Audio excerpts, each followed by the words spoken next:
Hello, everybody. Make sure I get that mic turned on this time. Apparently my headset's on backwards too. Okay, feedback noise should be gone now. Welcome, Mimikyu fan. Welcome, Whis. I'm gonna have to go deal with a child real fast, so I will be right back.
Gosh dang it. Thanks for the mic check, Jay. Hello, Jay. Welcome. Also, welcome, Haunter fan, who are one and the same, but welcome on both platforms. That's basically what I just said. Poison tapes are very frequent in Gen 1 and Gen 2. In fact, I didn't know that bug was a type until like Gen 3. Because all of the bugs in Gen 1 and 2 are also poison, it seems. So I just thought it was poison type. Doing well, Whis. How are you doing? Excited to be continuing some grinding on Pokemon Blue. I am a professional streamer indeed. What professional streamer doesn't start the stream without their mic on? Which is funny because like I made sure my mic was on when I first got on, shut my mic off, changed screens to go talk to a child about why they're not asleep, and then came back and forgot to turn my mic on. Yeah, so definitely confuzzled myself a little bit, I think.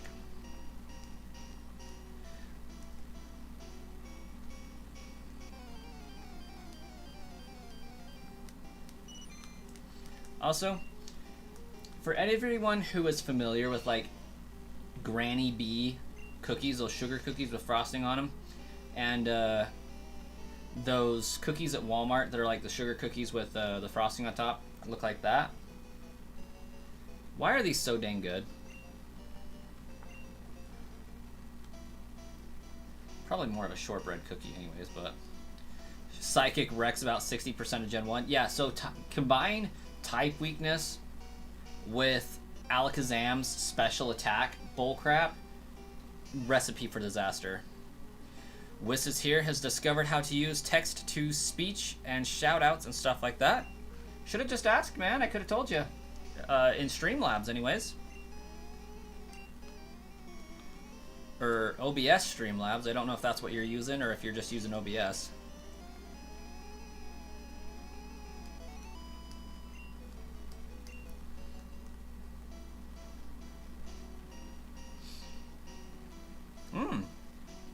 Then I don't know how to do OBS.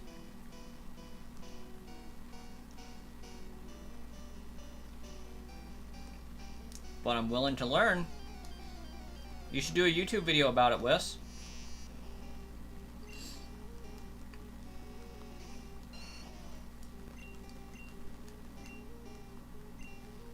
Hey, Brock, welcome.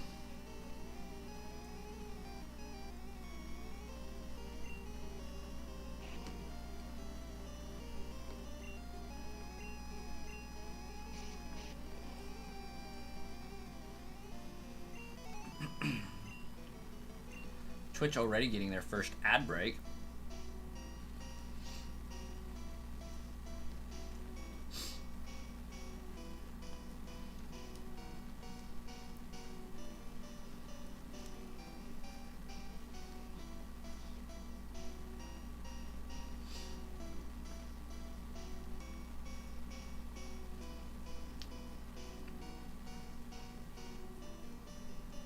You discover that you're not good at streaming or recording?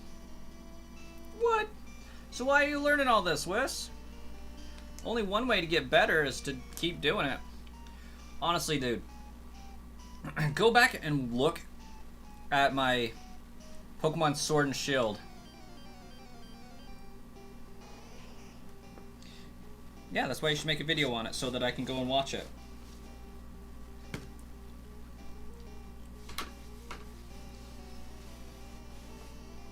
You would love to figure out how to add a Sysbot to a spare Switch you have lying around?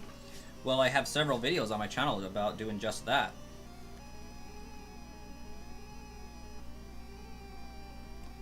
As long as you have a version 1 Switch, you're good.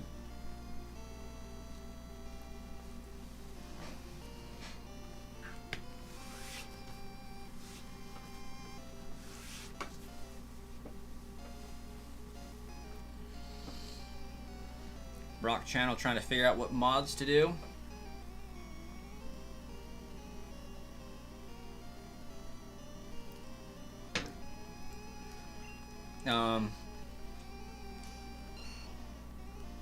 It's a great question. I'd say ones that give DLC.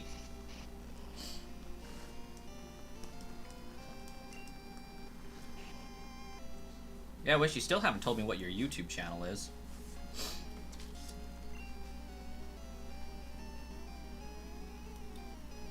Or Twitch channel.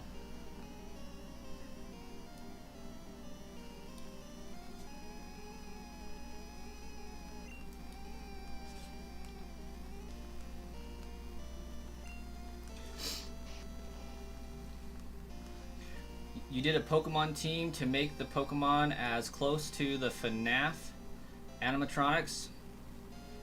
Got Water Urshifu, Cinderace, Pom Pom or Choreo, that one fits really well. Alchemy and Dark Zorark. Okay, I got you. That's actually a pretty good team.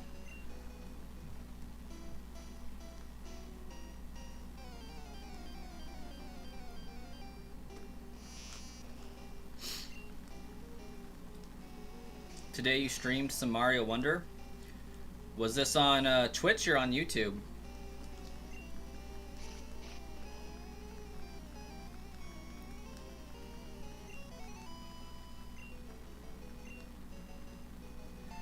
This isn't on YouTube or Twitch.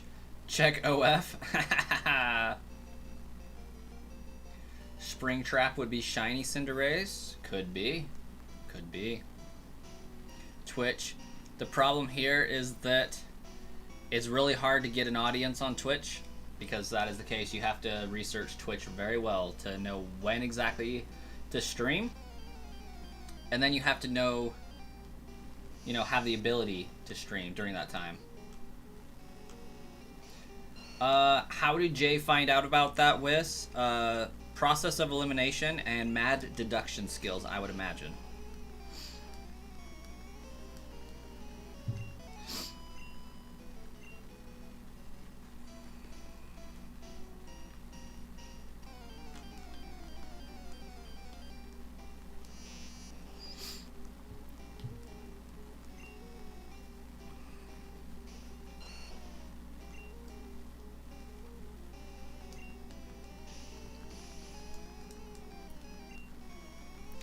Not sure if you brought it up, but you bred a Trico and Chespin on your birthday.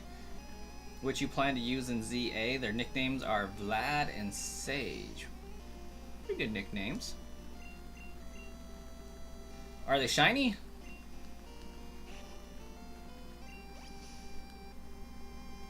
Oh, deleting the OF account now.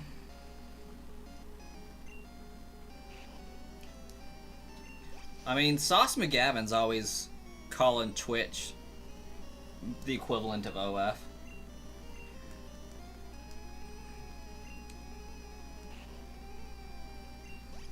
It's like, I don't stream on Twitch because I don't have a hot tub.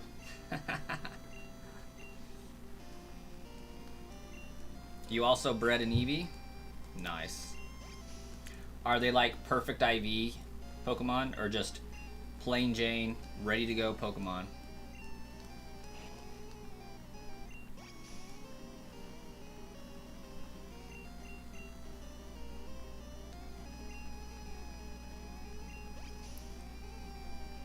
Goodness gracious. Oh, what? Man! Oh. That comment is somewhere doing something.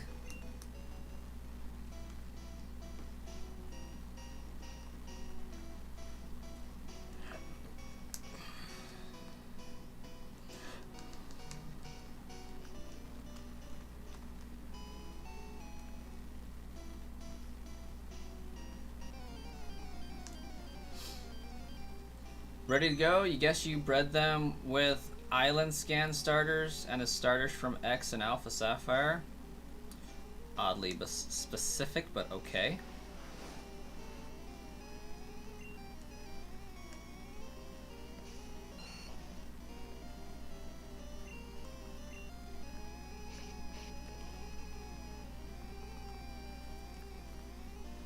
Okay, who's the Pokemon trainer in Route 45 I need?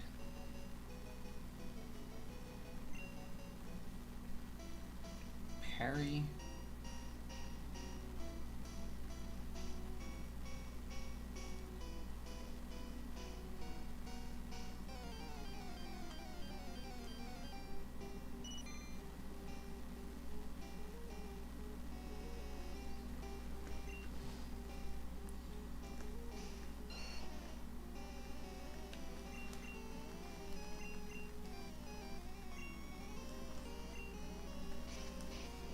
The Eevee is the offspring of the Raid Event Eevee and the Eevee Distribution Evolution from Blaine's giveaways. Okay.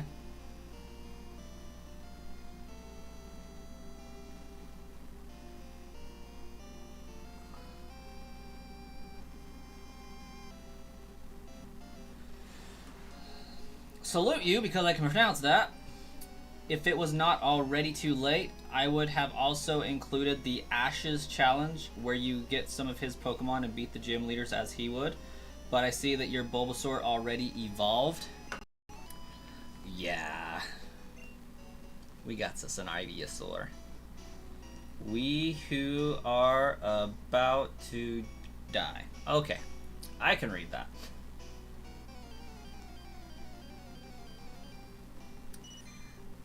You'll have to catch us streaming on Twitch, though. You have a lot of time off this week. There you go. Time off is good. Ooh, I'm out of moves. Show them your moves. Okay, what else do I got that I need to level up? I would assume my Charmeleon needs to go.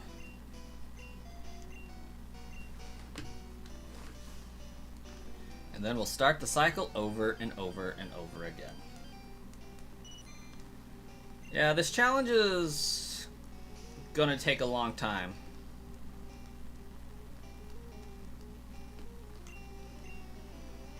But that's okay. You're kind of doing a thing where you breed specific Pokemon, kind of like animal breeding in real life, where they would have lineages from certain Pokemon events. Okay. Gotta get that speed boost Torchic, though.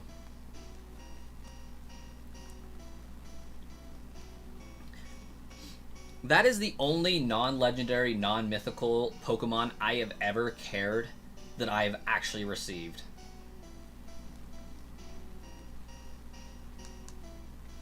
Like, that Speed Boost Torchic I love so much.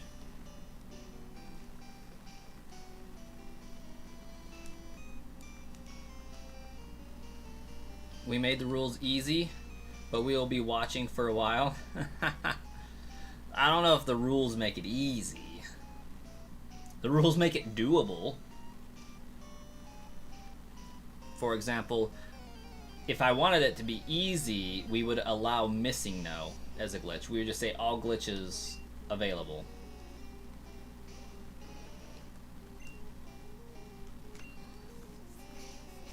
I mean, we always still could, but by the time we get missing no, most of my Pokemon should be evolved already anyways.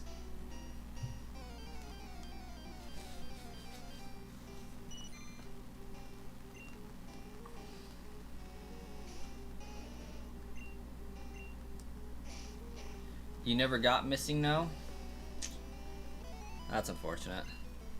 As you were saying, while on YouTube you get more views, you feel like the growth is a little low if you only do streaming, and on Twitch is basically the same, but here was more easy, the configuration. That makes sense. You also have a problem with your mic. Your voice is too low that it gets suppressed. Oh, need to alter some filters on your mic or something? Hey, Galactic Cupcake, welcome.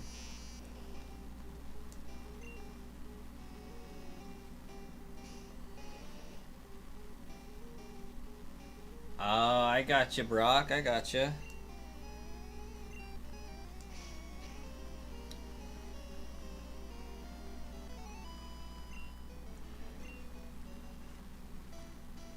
Not bad.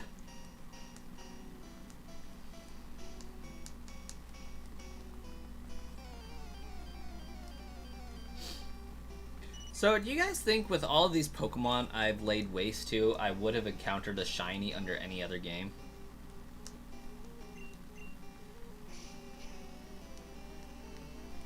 You wish there was a Pokemon game that directly mentioned missing no? I mean, I don't imagine why there would be, since it's not supposed to be there. And it's not an actual Pokemon.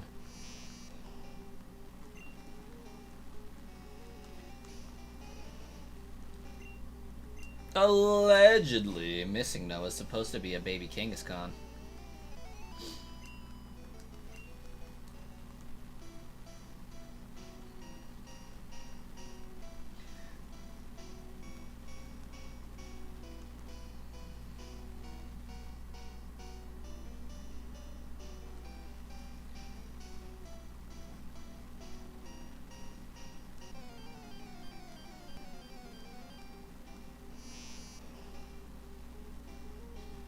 Like a Pokemon game where you, I don't know, try to stop missing no.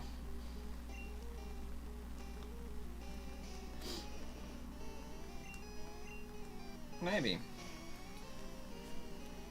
I feel like Unknown are the real version of missing no, though.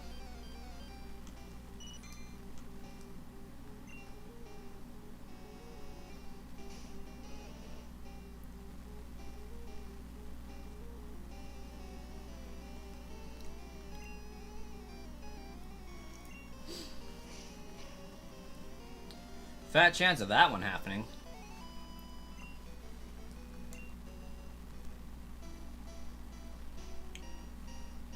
Because Ditto is already a failed Mew clone.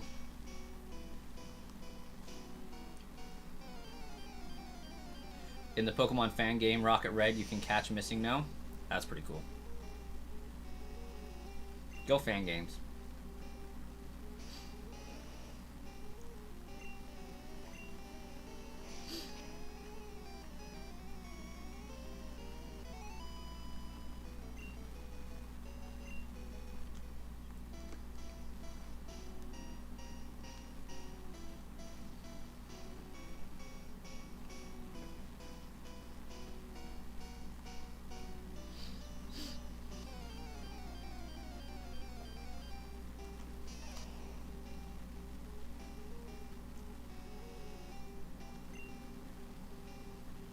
That would be pretty crazy stats, Galactic. That would also be a really cool concept.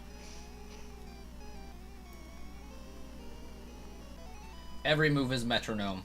Stats are randomized every turn. It'd be so crazy.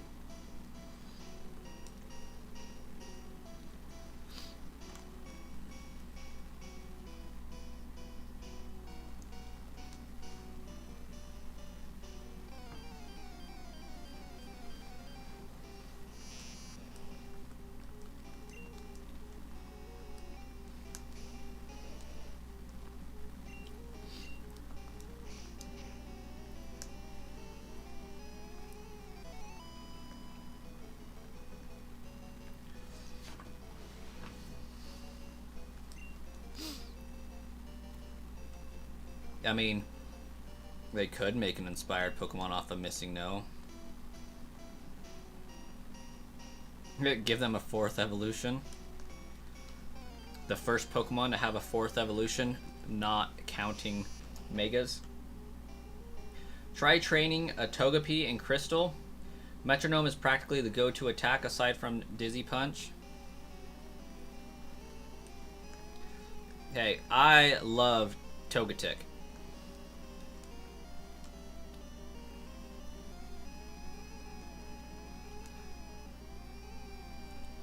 Despite me sometimes calling him Togetic, I like Togetic.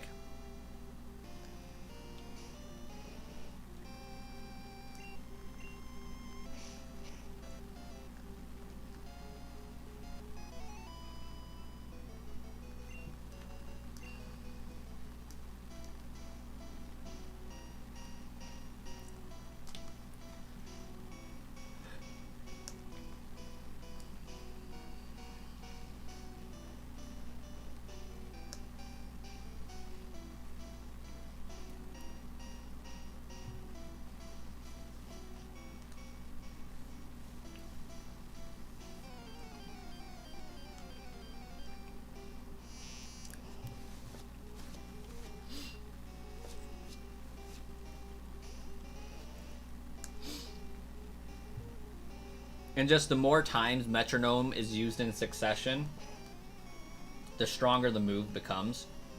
That could be a cool concept.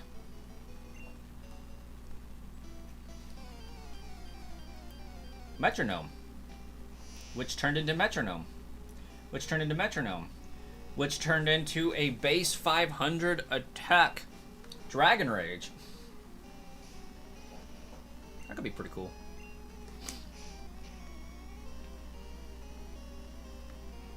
Drat.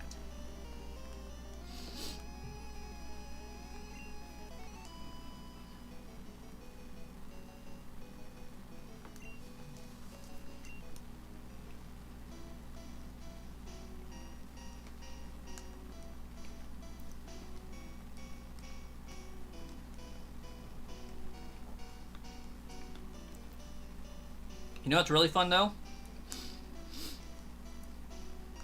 I never got to do a video on it because like the recordings failed so epically. But Metronome Battle League, where Pokemon are placed into tiers. You can get one Pokemon from each tier. You have 16 or 8 teams. And the only you all choose Pokemon that can learn the move Metronome, and that's the only move that they can use during the fight. So you have a battle league where everybody's only using Metronome. M&J TV did that first, and then I did one. It was so fun, because you never know what's going to happen.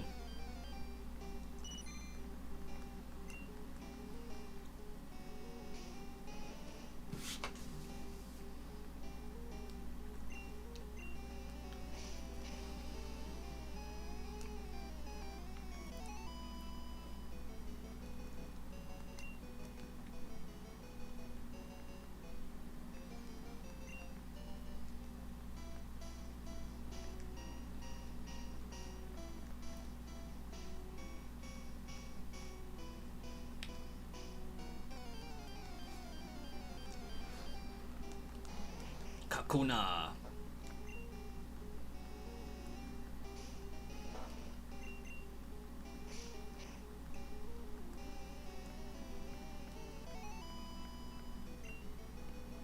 You know the Chimchar you get in the one quest in Legends Arceus?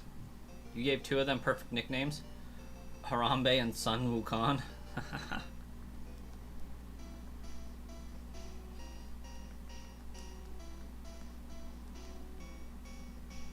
Pretty good as far as nicknames go.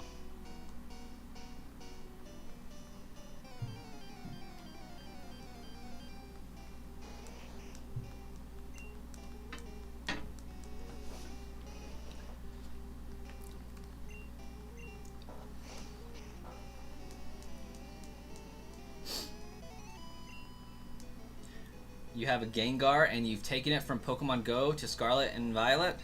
I mean, that's not very impressive, unfortunately.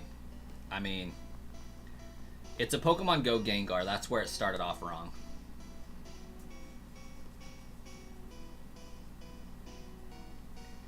You're taking Gengar to every single game released? Okay, so naturally you have to start at Pokemon Go for that. But to my knowledge, that's not possible to get it to the older games.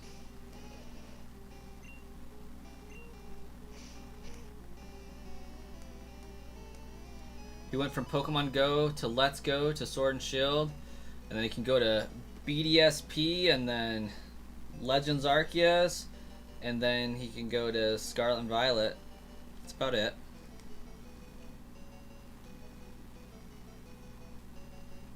Have you ever tried to say the Pokemon names in the tone of their cries? No.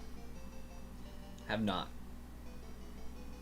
Besides, in a few years, everything's going to be released. Re-released.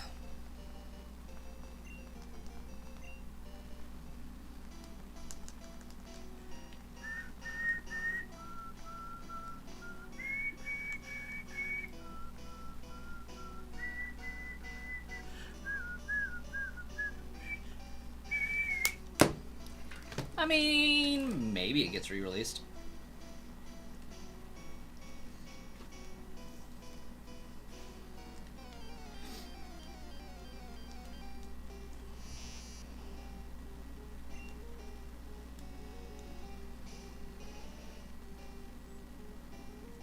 I mean, we're still waiting for Pokemon Black 3 or Pokemon Pitch Black. And then I don't know what white is, but Pokemon White 3.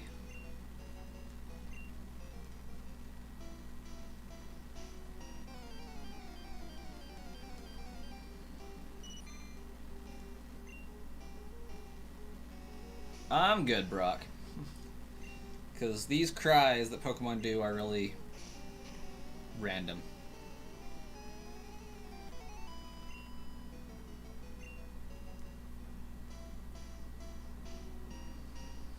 When ZA is released, the first thing you're doing is sending Gengar there.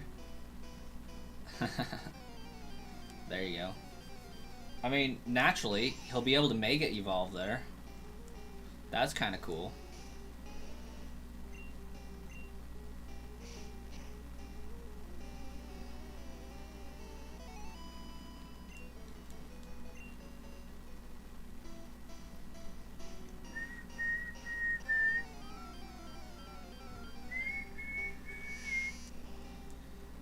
I want Mega Gengar back. I always want Mega Gengar back. Never should have left.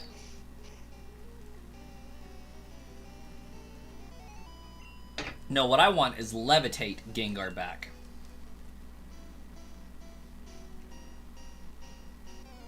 I want Levitate Gengar. They did him so dirty.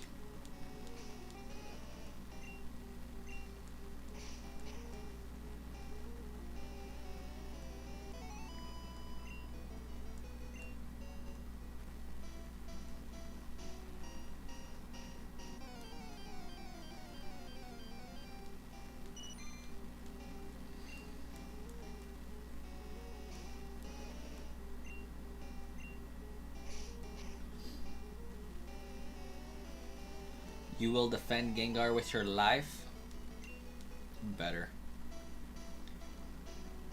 First, ZA has to be compatible with home? Yes, it does. And will that happen for the first year? Probably not. Because heaven forbid the Pokemon Company just let us have fun from the beginning. Could you imagine how much higher rated those games would be if we got to bring in our Pokemon that we wanted to play the game with right off the bat? Instead of, oh hey, I already beat the game. Okay, now I guess we got home. Let's port the Pokemon in I want to play with and play with them. And like, yeah, this game just doesn't seem as fun as I thought it would be. I feel like that's what they do to themselves. Instead of just letting us enjoy the game as it is the first time, how we want to do it, they force you to use the Pokemon of that generation. You'll probably find out about ZA like a year after it's released. I doubt it. I'd probably have more news on it at Pokemon Day. I would be surprised if we didn't get a release date for it.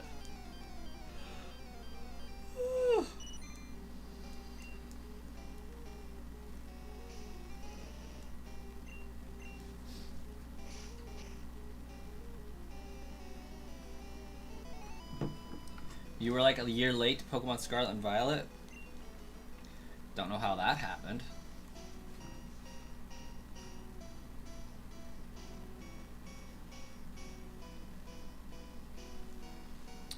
But that is unfortunate.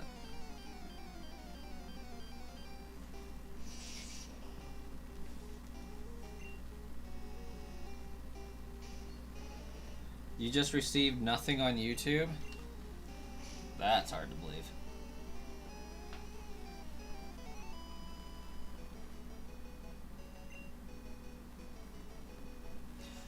But is it though? I can see it happening though. I could see it happening. You played Shield and Brilliant Diamond in the summer of 22 and got the DLCs along with Scarlet? That's funny. Now you guys got me wondering if I still have my Pokemon Sword Shield videos up on the channel. Oh, I still have my Link's Awakening 5 years ago. Wow. My oldest stuff on my channel is my Link's Awakening Let's Play, and then Pokemon Sword and Shield. I guess I was doing it in 2021. No. No, I had to have posted this farther back than that. Since digital Just says 4 years ago? Come on, give me a date. 2020. Posted them in 2020. Cause, oh yeah, cause Sword and Shield came out in 2019, right? That's wild.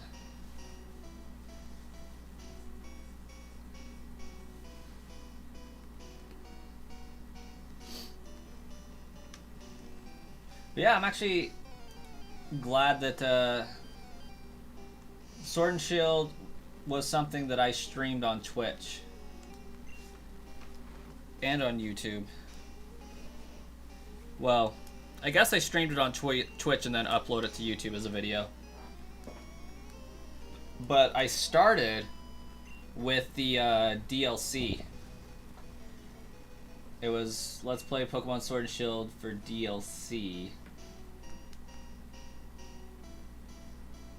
Or maybe that's just what I did for videos. Let's Go Pikachu Eevee. Did I play that before or after Sword Shield?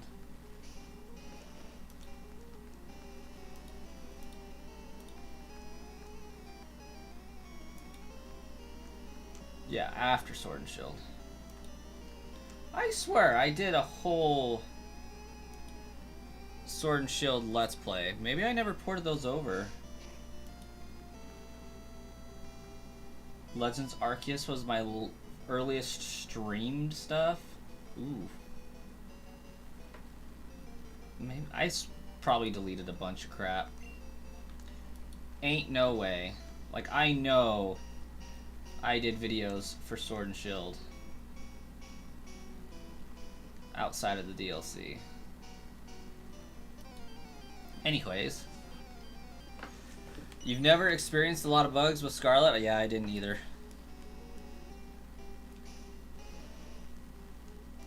Oh, I didn't want to run. 2019 felt like yesterday.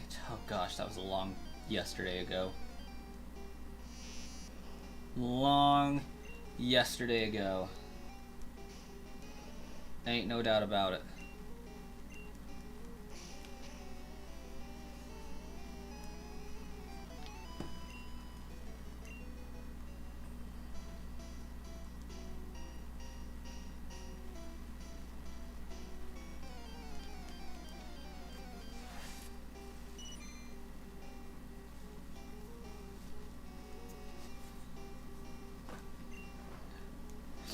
Brock, you gonna head out?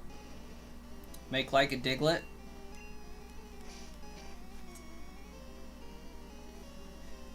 Yeah, that was good. That was funny. Make like a Diglett and head out.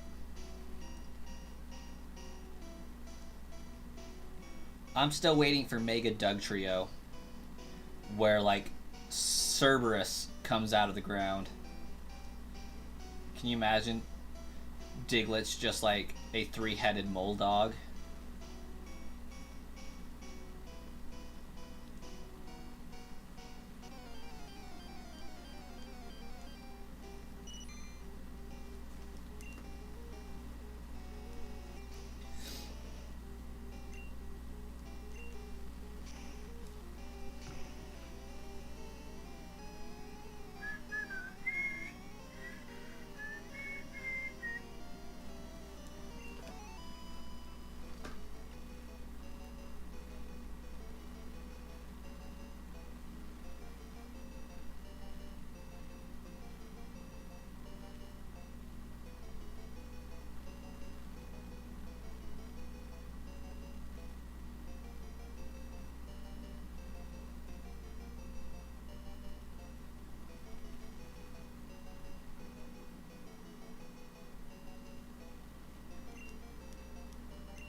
Man, my nose itches.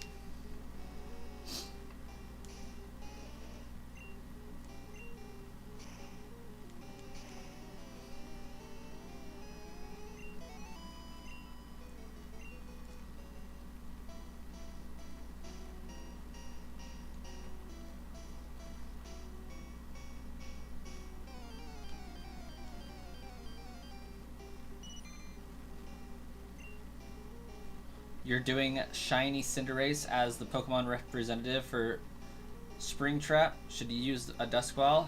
Absolutely, you should.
I dare say today is going to be another day where there's no evolutions happening.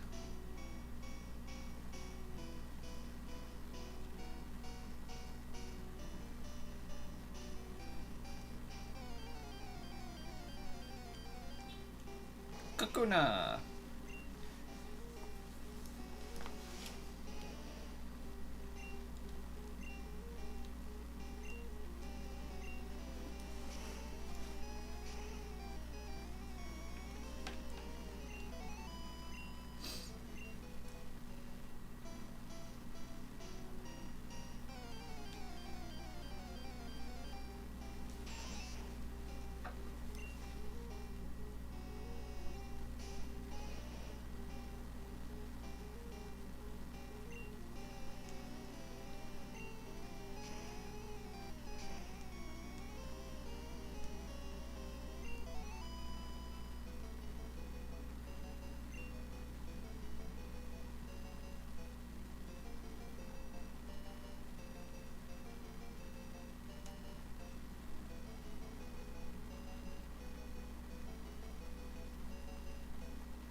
Okay, guys, I have a question for those who are hanging out, watching the stream, but not chatting. It's a very important question. Would you rather have an axolotl, a chinchilla, or a ferret?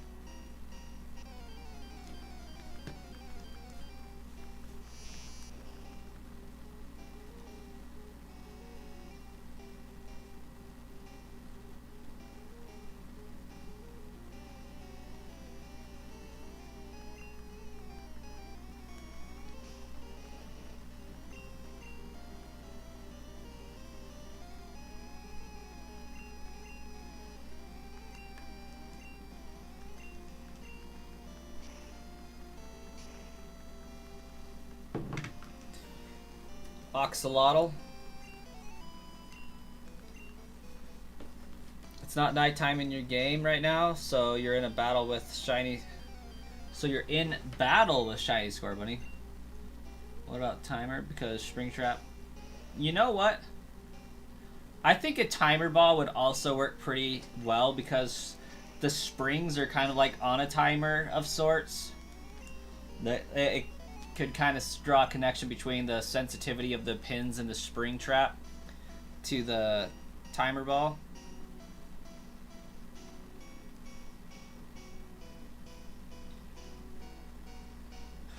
Oh, you're in. Okay, you're in battle with shiny Scorbunny, so you're trying to catch it already.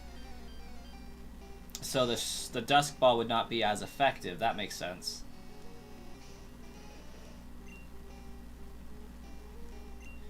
Oh, I could believe it be challenging, especially having that dog with the additional pet would be a little overwhelming, I would think.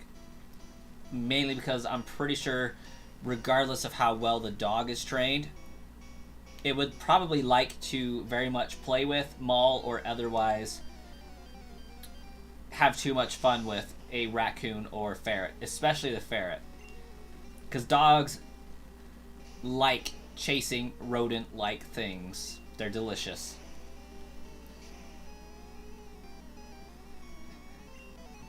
Getting a dog to eat a cat or not to eat a cat is one thing. I bet it would be pretty impossible to get it to not eat a ferret.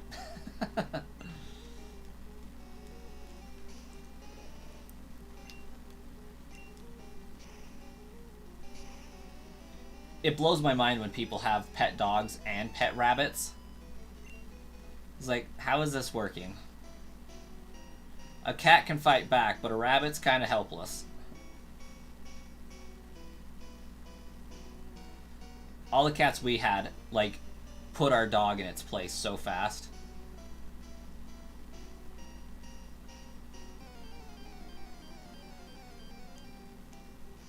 And has prey drive. Yeah, I would bet, being a Doberman, I'm pretty sure it would love the small rodents.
She was fine when your flying squirrels, Coco and Kaze, were still alive.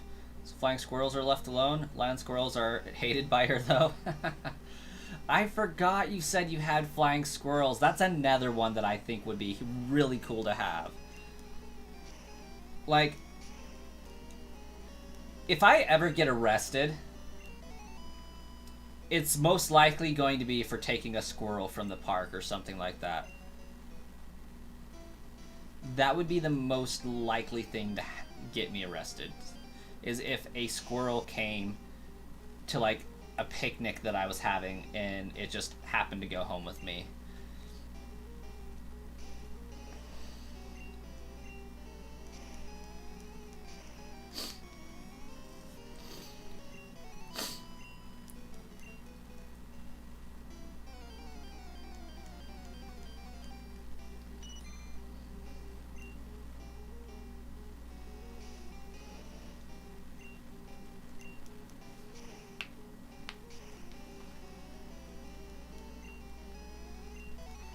I would get a pet chipmunk or squirrel and name it Simon.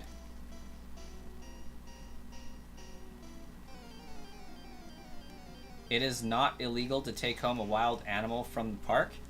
I think it depends on the state.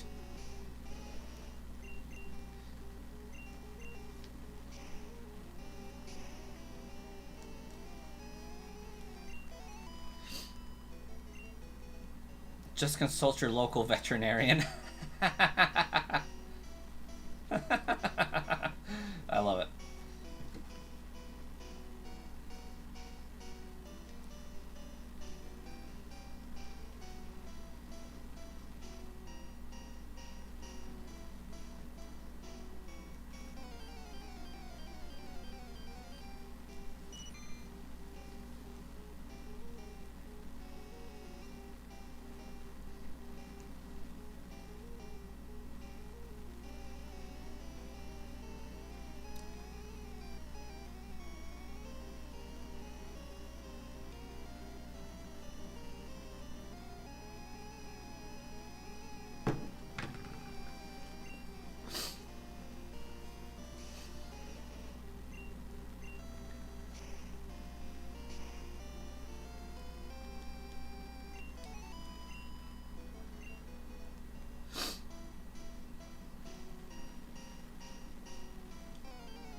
It's legal to have southern flying squirrels, but not northern.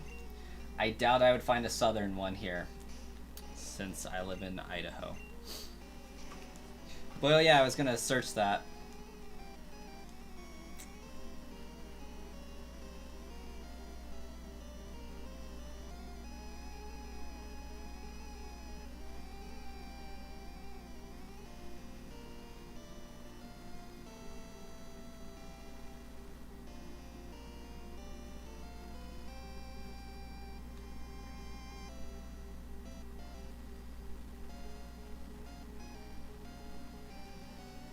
In some states, you can own a pet squirrel with no paperwork or permits required. Arkansas, Idaho, Louisiana, New Mexico, Oklahoma, Tennessee, Utah, Virginia, West Virginia, and Wyoming all allow people to own pet squirrels.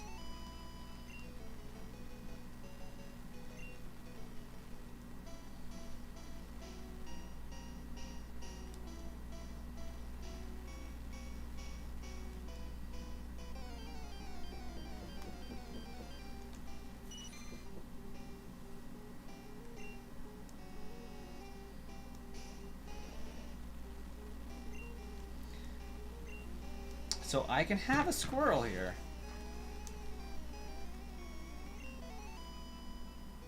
Just avoid the protected species and you can just pick them up and go home. It's going well, Wes. Going well. We're grinding and talking about pet animals that we want. Wes, if you could, would you get an axolotl, a chinchilla, or a ferret? Squirrel is also on the table.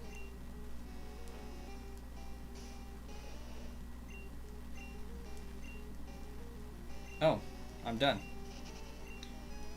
I'm out of moves.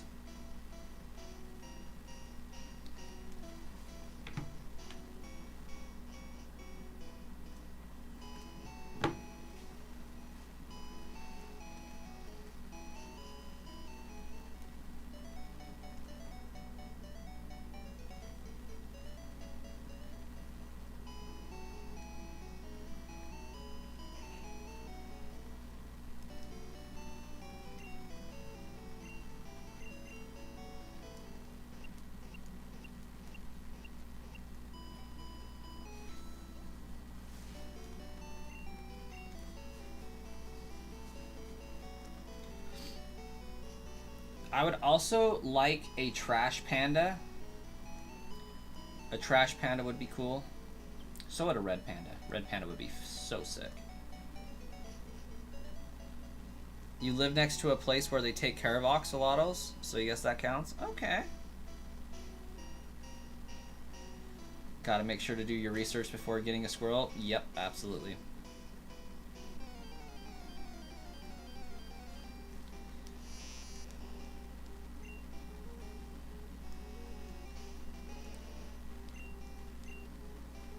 Peanuts are bad for them?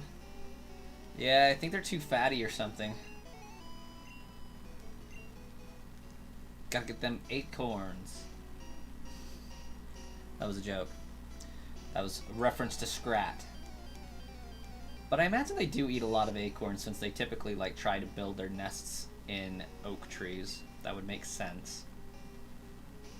Build your home where your food is.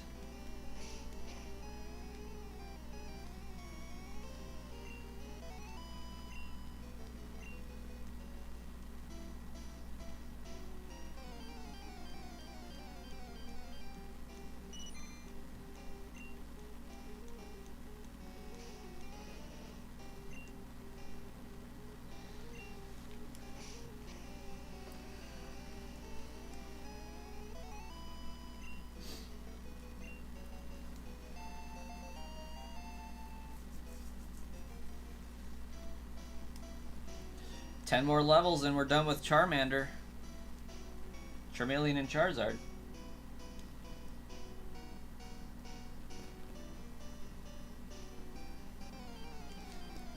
So, Wis, do you ever go and volunteer and help take care of the axolotls?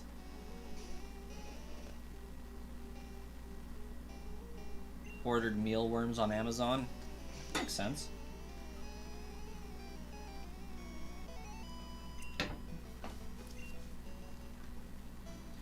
One thing that I would never get is a guinea pig. Or a hamster. I don't know why, but I do not like guinea pigs or hamsters. I do not like the rabbit rats.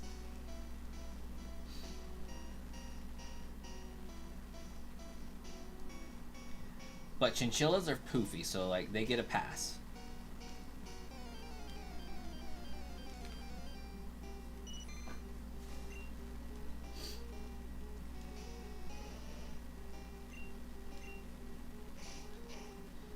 Guinea pig is delicious.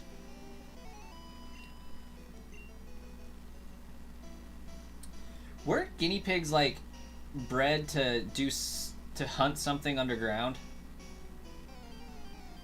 Like you put them down a hole and they fish something out, or they flush something that's down there out, or something like that.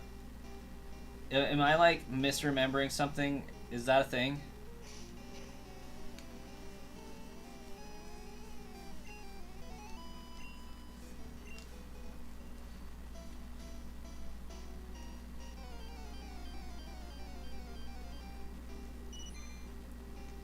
It's bred for food in South America.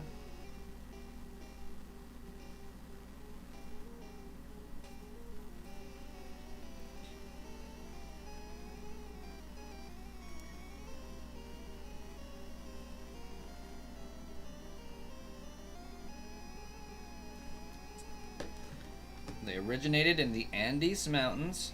They were originally bred for food and used in healing rituals. Okay.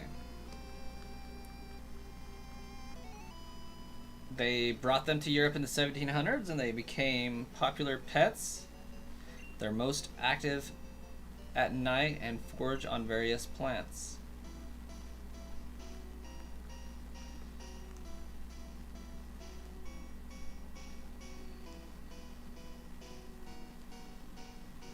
It's a species of rodent. It's a cavy.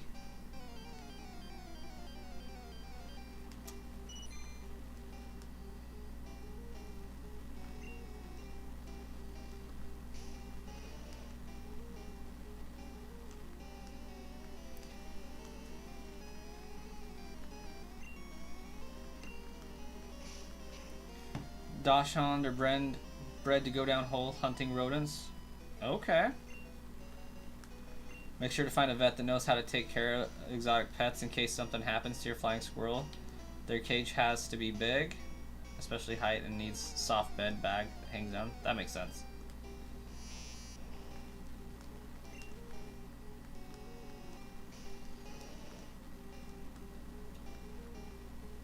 Hamsters.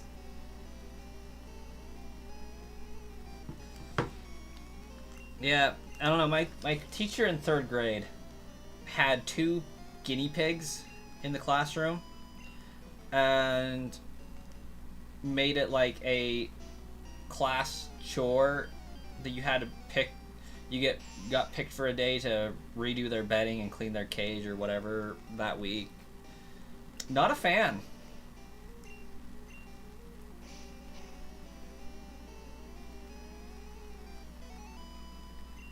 That's why, yeah, I don't like guinea pigs. They always stunk. There are giant rabbits that can get up to 100 pounds. That's just scary. So, I don't know if it's likely to happen again, but Idaho has been having, over the last few decades,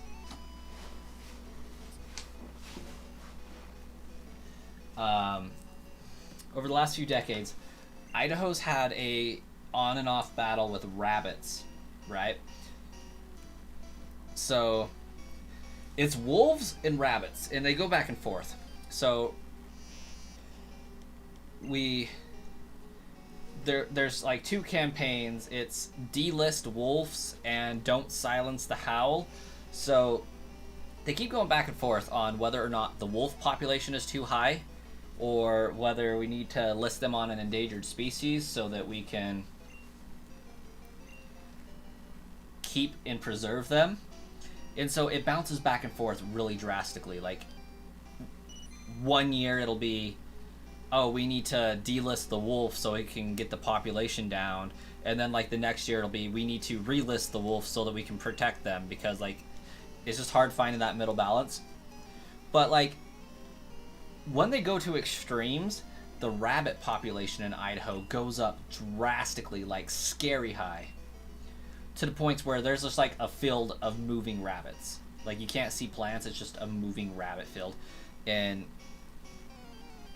they've had bunny bashing parties Like, on 2 occasions over the last 4 decades, the rabbit population has been so bad that they were paying people to bring back rabbit furs. Like, it was a bunny bashing day. They had people go out, bash all the bunnies, bring them back. They used their fur so that, like, you know, it wasn't just getting rid of them for sport. It was controlling the population and then utilizing their, you know, their furs. So it wasn't a death for nothing. But it's just interesting that they just can't get the formula right. And it fluctuates to those kinds of extremes.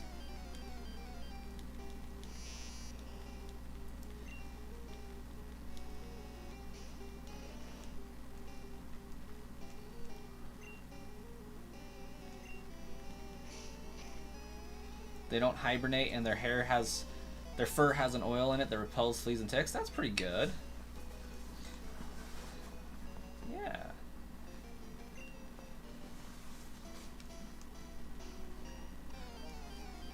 Yeah. Low Punny learns frustration by leveling up. Now we know why. That it could very well be the reason right there.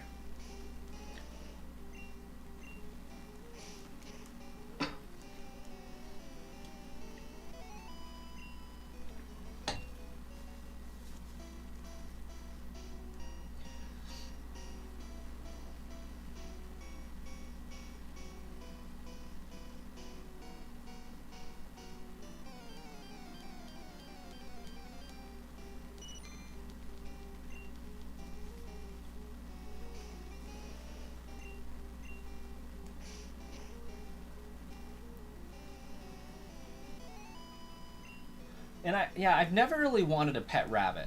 Like, they could be fluffy and fuzzy and cute, but, like, I don't know. There's just... Have you ever looked a goat in the eyes? It's very similar if you look a rabbit in the eyes, to me anyways. Especially those albino rabbits with red eyes. I'm like, I'm good. There's just something sinister about a rabbit's eyes that I don't trust.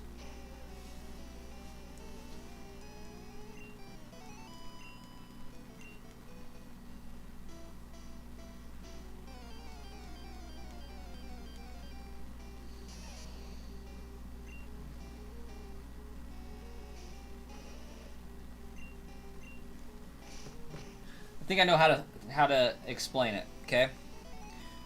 Look a dog in the eyes. A standard dog, a pet, if you will. And, like, the dog is smiling. The dog's eyes are smiling, right? Like, unless the dog is pissed off because you did something to it, like, the dog's just generally happy to be there. Its eyes are smiling, or it's just a sleepy dog, and that's fine. You look into its eyes, great. You look into a cat's eyes, and you usually just see seething disdain. Like, why are you here? Like, leave me alone. Feed me, but leave me alone. Okay, sometimes I want pet, but not really. I just need you to think I don't want it. Cats kind of have that look in their eyes. You can tell when they're happy, and it's great. Goat just looks like you're looking into the eyes of Satan all the time. Doesn't matter what the kind of goat is, doesn't matter how young the goat is, it's just like Satan eye. Rabbits, when you look into a rabbit's eyes, it's kind of like you see the world on fire.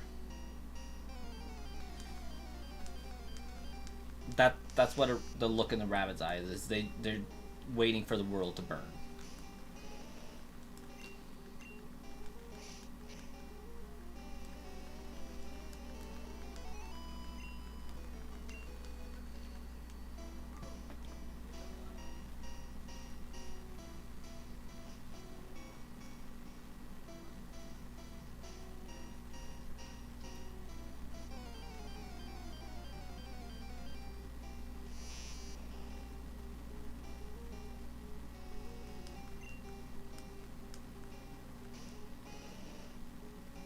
Like,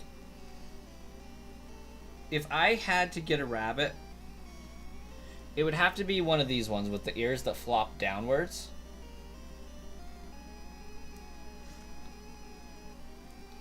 But like this one, it's wanting the world to burn. Like, you can just see it in its eyes. It wants to see the world burn. And you can't convince me otherwise.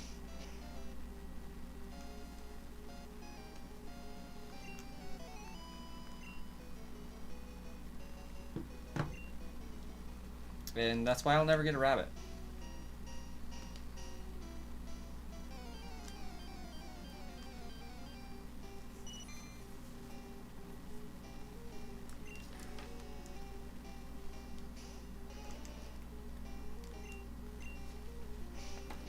Oh, snap, crackle, pop.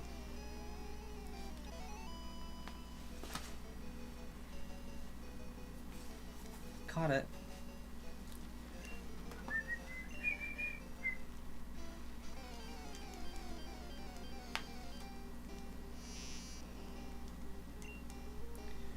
You have similar feelings about penguins. You know what? I can get behind that.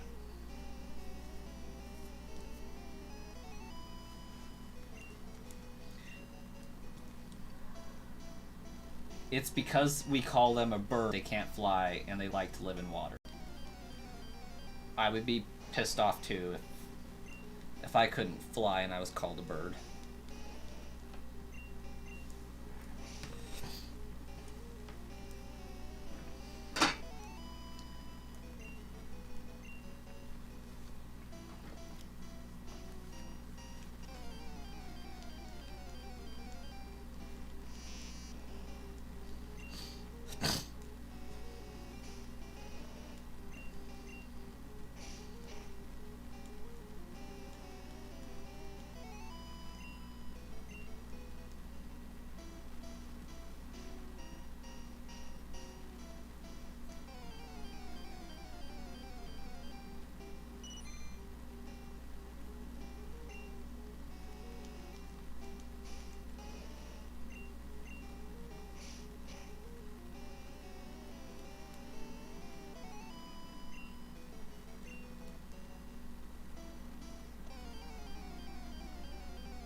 If I was to ever get a flying squirrel, though, like, I would have to train myself not to swat.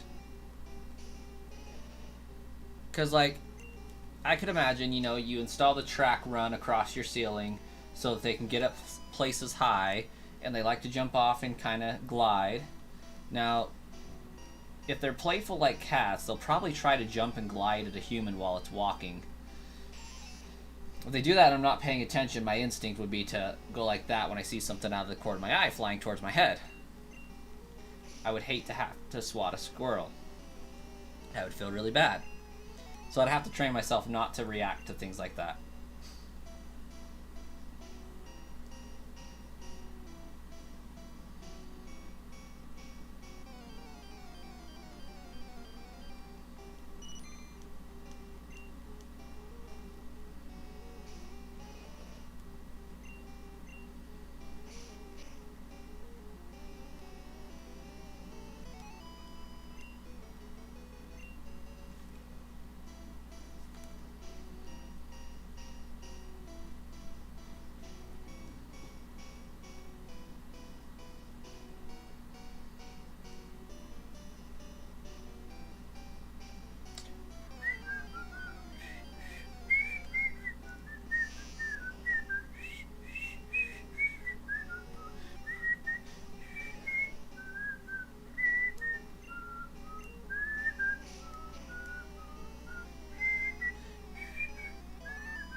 Why is Team Rocket Hideout?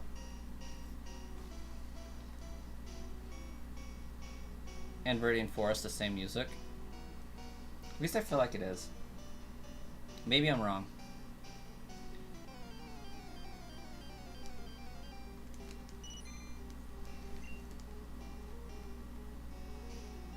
I know Silphco is different.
You know what? I don't know if I was actually out of scratch, but whatever.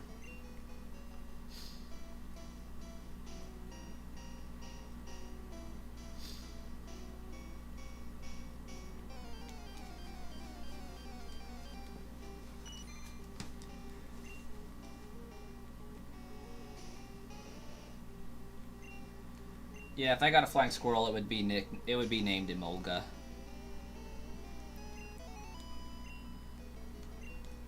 If I got a pharaoh, it would be named Centrit. No contest.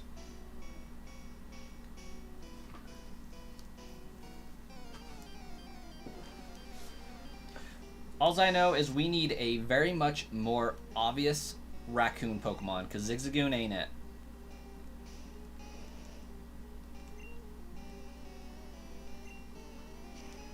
Zigzagoon's like a mongoose raccoon. A badger raccoon, if you will. It's more of a badger. But its ability is very raccoon in nature. But we need like a true raccoon Pokemon. It could be normal dark type.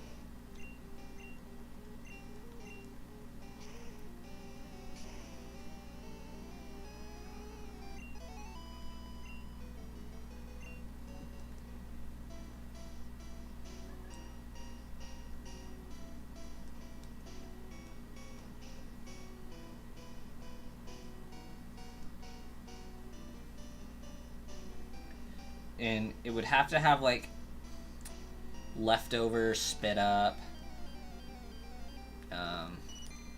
stockpile, thief. It would have to be Thievul, but good.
Alright, we got 11 more embers to go with Charmeleon. Is it going to be enough to get us to level 27 or not?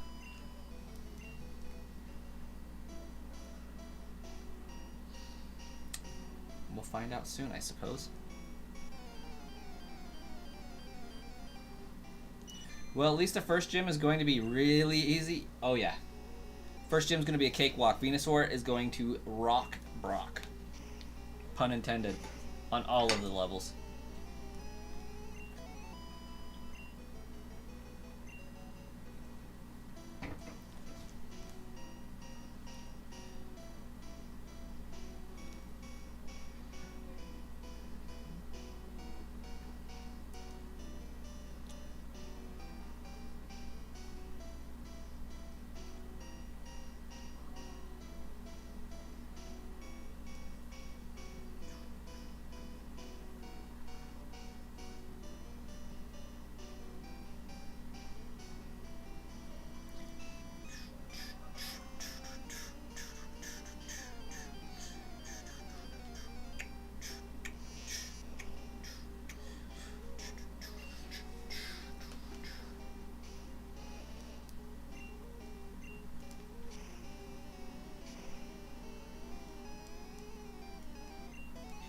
Okay, guys, with the Switch 2 coming out.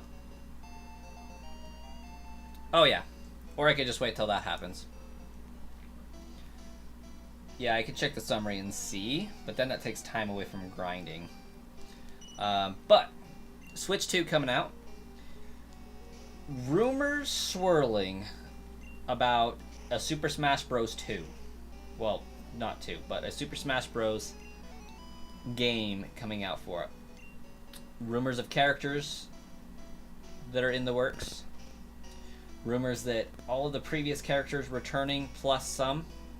Now, begs the question, will we finally get the stupendous chief of the Yiga clan, Master Koga, as a playable character? Because allegedly we're getting Tears of the Kingdom Link, Tears of the Kingdom Zelda, and Tears of the Kingdom Ganon, along with an updated Metroid, or Samus, I should say. But stupendous chief of the Yiga clan, Master Koga, I hope.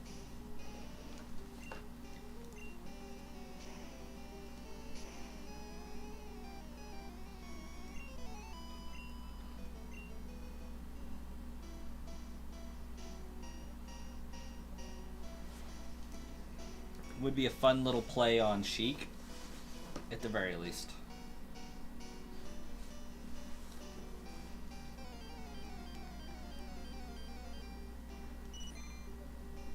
The stupendous chief of the Yiga clan, Master Koga! Yeah.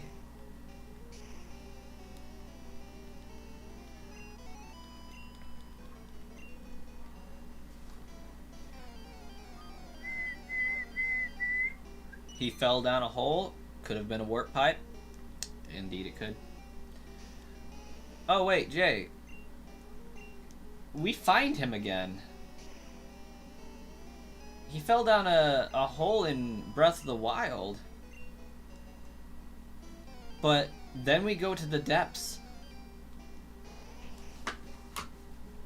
In Tears of the Kingdom. We find him again down there.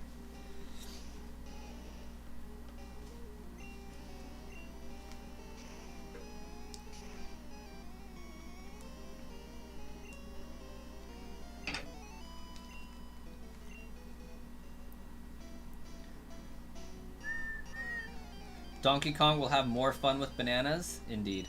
Oh my gosh. That reminds me of the, back when they were doing the announcement trailers for the new characters. Me and CB Genius collaborated together really heavily and made a... I made a, Master Koga announcement trailer. It's terrible, but you should definitely check it out.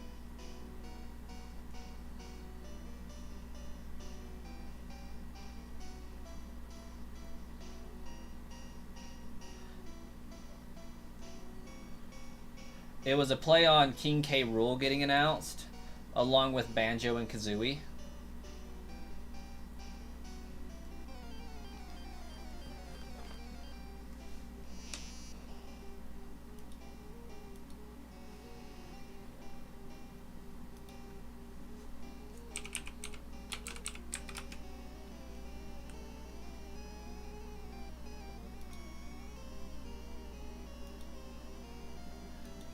Hopefully this works. But if it does, give that a check out.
Sorry, I was just watching it for the lulz. Yeah, that was terrible, but so great at the same time.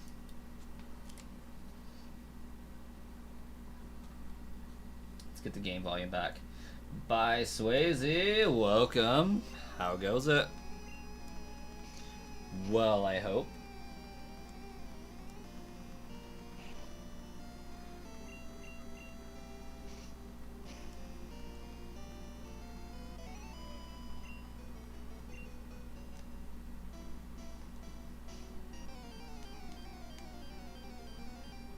Cringe is going to kill us all to death. So great by Swayze. I just remembered a very terrible video I did.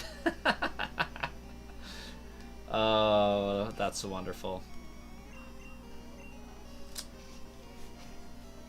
The worst part is, like, I could have made it so much better if I could have just found a working 3D model of Koga.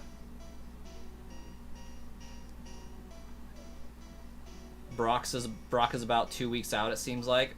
He's probably closer to like 3 or 4 at this point.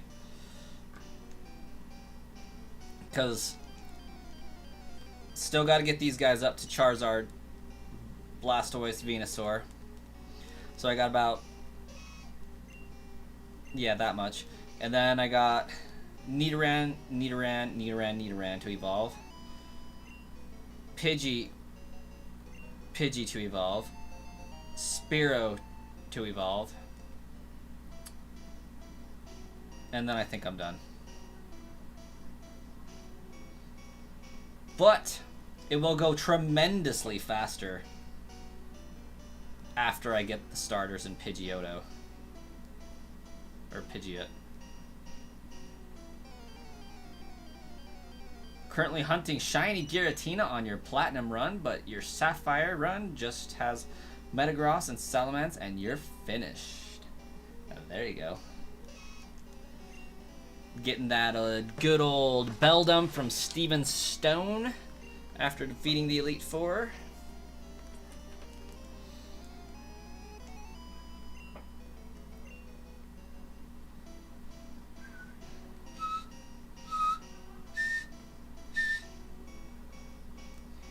how many encounters are you at on your Atna? Thinking about doing Soul Silver next? I strongly encourage that. Naturally, I have to encourage that.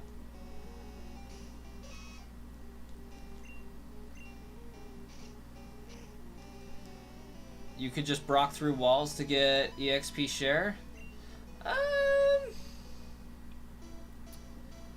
I could Brock through walls, which would allow me to go all the way to Lieutenant Surge past him to the SS Anne, which would allow me to come back around through Diglett Cave and talk to the Professor's aide.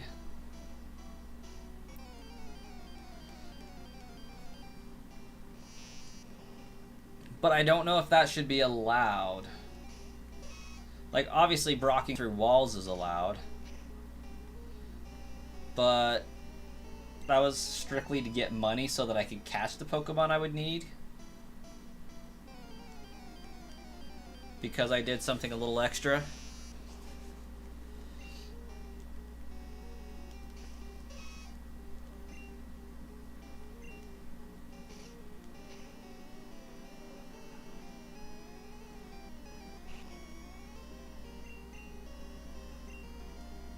I'm actually hoping I have enough money for the Pokeballs I'm going to need.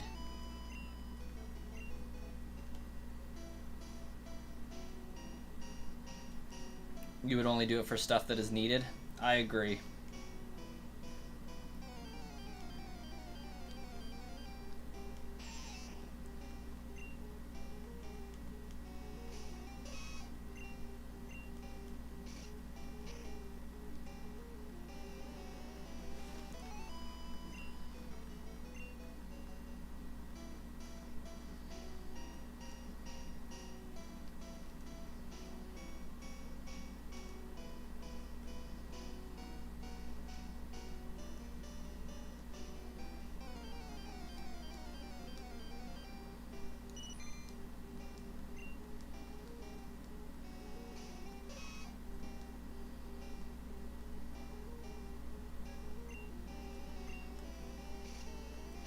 But you don't want to do Pal Park?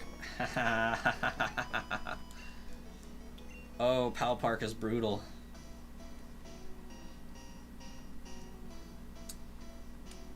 But if you're using Soul Silver, then it's a little bit better. Since you can do all cartridges every day, as many times as you want during that day, instead of Diamond and Pearl where you can only do one cartridge a day. Well, Sapphire once a day, Ruby once a day, Emerald once a day. And date skipping doesn't work. If you GBA cart can do Pal Park, it's legit, right? Yeah, all of Gen 3 can do Pal Park. So to get my Pokedex filled up in Diamond, Pearl, Platinum when I did it, because I didn't know Gold, Silver could have multiple times a day, I would do Ruby, Emerald, Sapphire, Fire Red, Leaf Green, 6 Pokemon, so 30 Pokemon a day. In Diamond, in Pearl, in Platinum, Heart Gold, Soul Silver. So it really was 150 a day.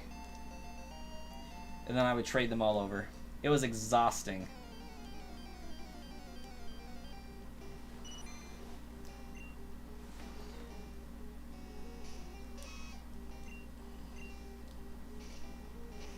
You ended up taking a risk on a Leaf Green that looked legit, and it can do Pal Park. Can replicas do that? Oh yeah, replicas can do that. Shouldn't be a problem with it.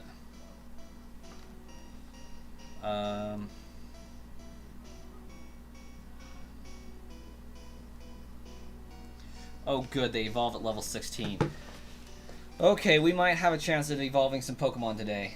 It's slim, but it could happen. It was before you taught me the knowledge.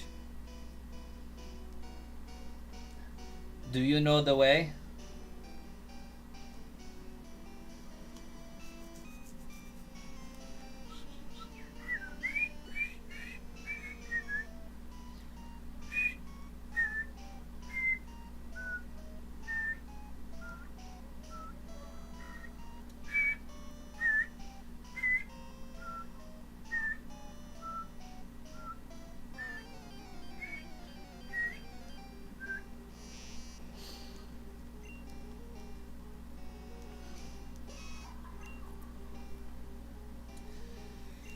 I'm gonna be honest, by Swayze. It has not. I have failed to send it. But I will send it with fast shipping this week. Because I feel bad about it.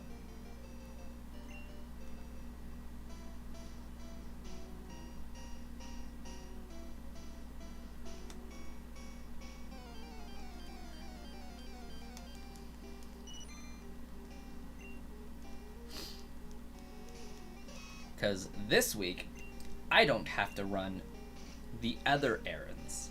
This is my off week. So I actually get to focus on doing my things.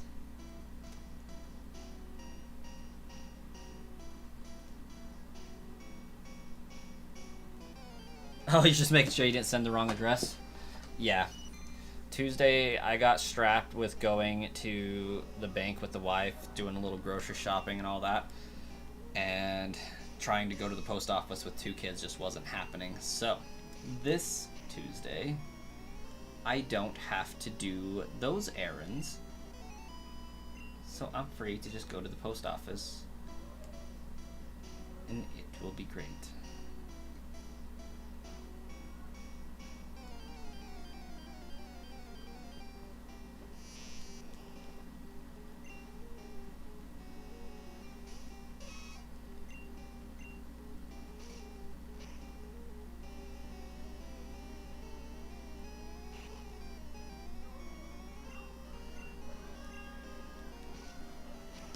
My opinion on the Switch 2 is that I've made a lot of money off of it so far. Not really a lot, but I've made a little bit.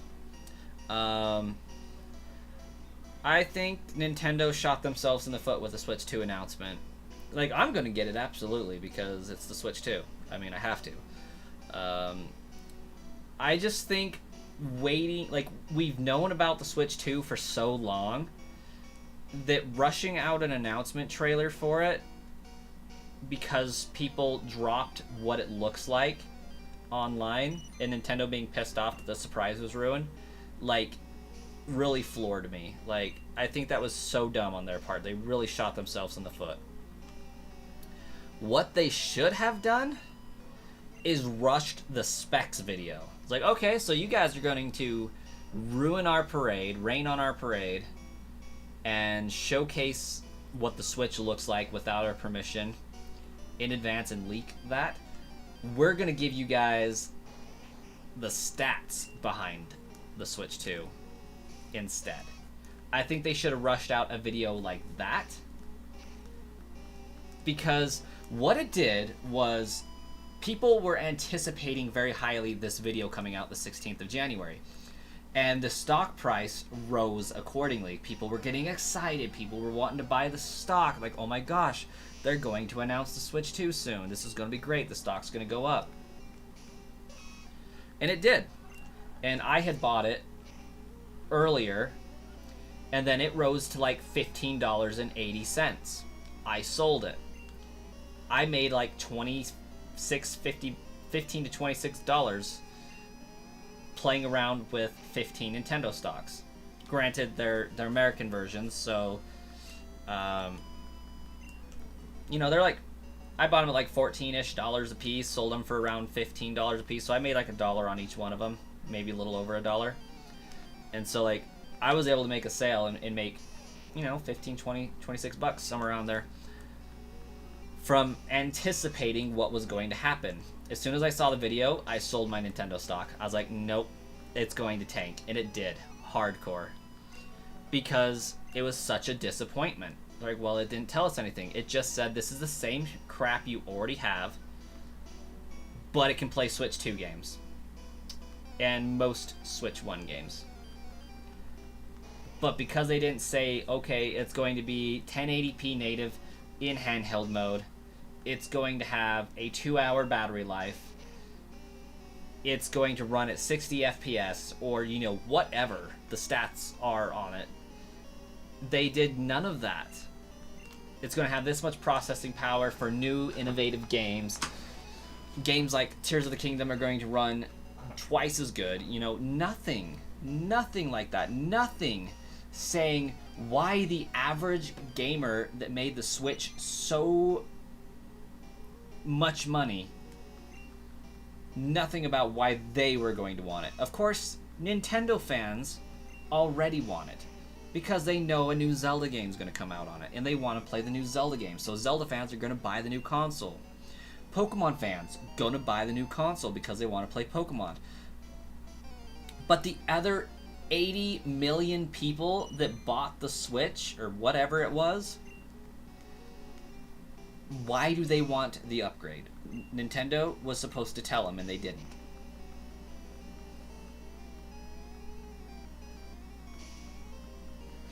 Legends ZA is supposed to be the Legends Arceus style game.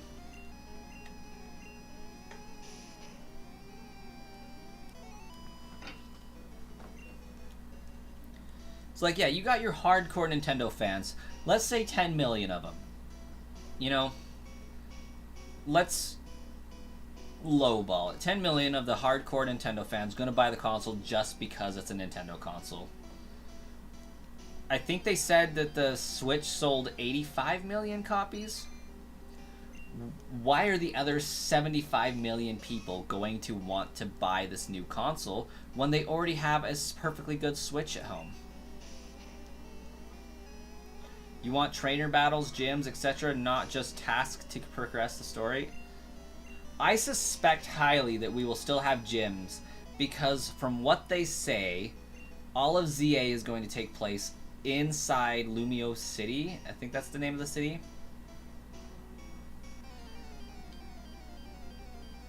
Well, maybe not, because if it takes place in the city, you'd only have the one gym. I take that back. I'm intrigued to know what the story is going to be for that game. It scares me and fascinates me that they said it was going to take place in the city.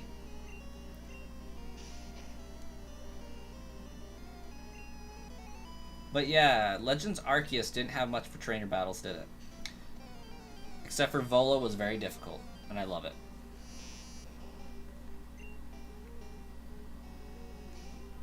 Volo rolled up and was like, what's easy mode, yo?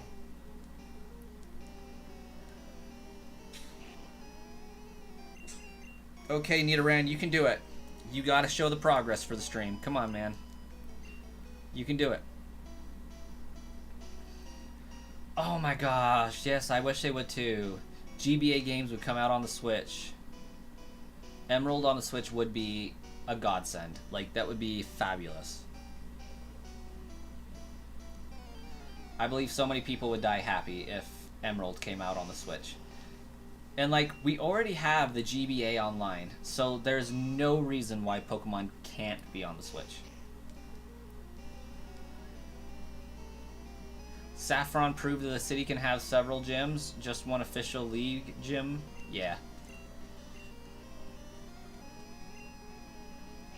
I love how Saffron City included a reference to the anime with that gym for the fighting, because in the anime there are multiple gyms that a person could take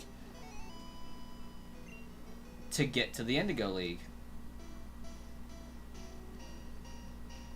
Like, I think Gary got to the Indigo League with 10 badges. Bye, Swayze. You have a fantastic night.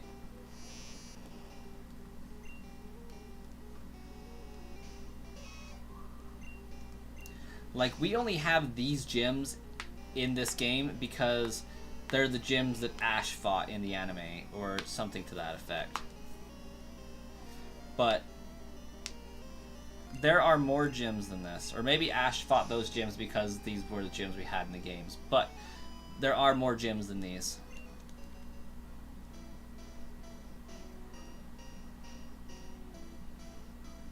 And maybe that would be a cool fan game. to make. Instead of just, you know, random stuff, adding the different gyms that are alluded to in the games as actual gyms. Like, if I was to remake Pokemon, I would add cities from the anime. I would take that fighting gym and the two gyms that are battling for league official status for bugs and stuff like that, and I would put them on the map somewhere in a town just for them.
You know what? We haven't seen Marcus yet.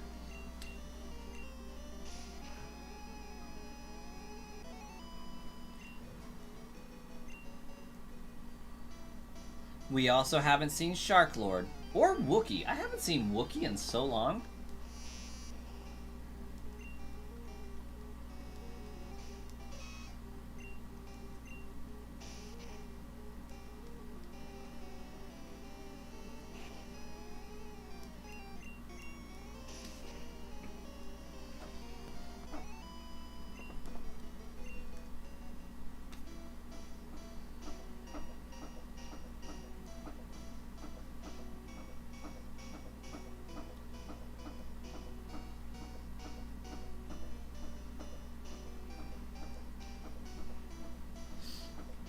We're also missing an appearance from Dr. Snapper, Aaron Queen, and Smoker.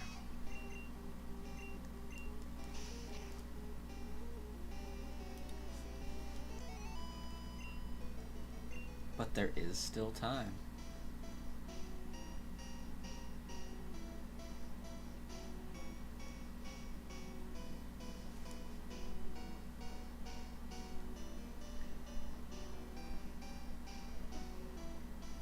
It's been a while since the old gang's been together. Yes. Oh my gosh. I think it was either the first or second stream in this series. Somebody from a very old part of the channel popped in. I'm trying to remember the name. I think it was Blow Rocket. I think that's who it was that popped in. Hey, Nidoran's evolving. Like, they were, like, very early on in my channel. We're talking, like, I was streaming shiny hunting for Sword and Shield back in 2019. Early to the channel. Hey! Shark Lord, we were just talking about you. All good things. All good things.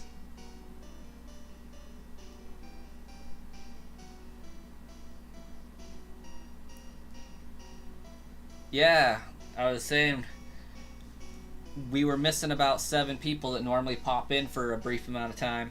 I said, we're missing Shark Lord, we're missing Wookiee Spooky, Aaron Queen, Dr. Snapper, Smoker, and speak of the devil, and he shall come.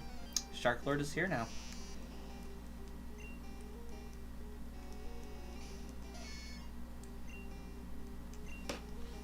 Oh, Wiss has been here. Wiss is popping in and out over on Twitch. Looks like they're still there to some degree.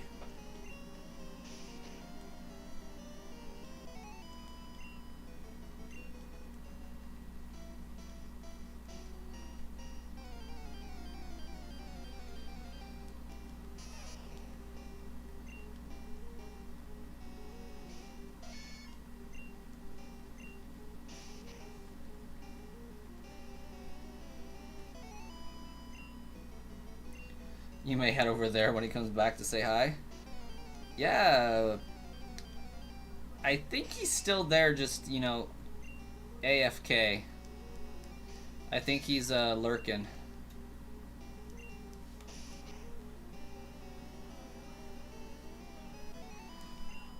Because I have 2 Twitch viewers, and I'm pretty sure one of them is my bot.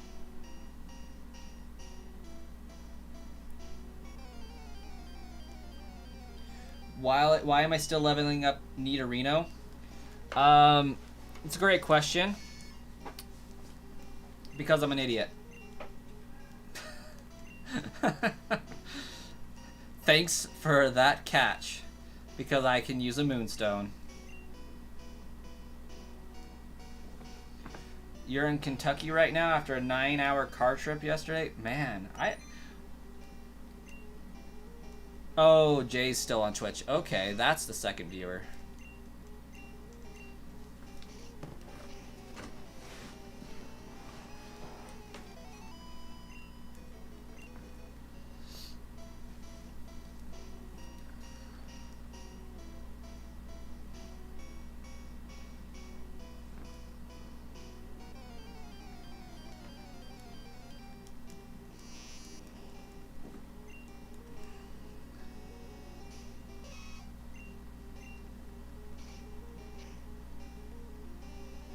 Let's see if we can get this Nidoran evolved as well.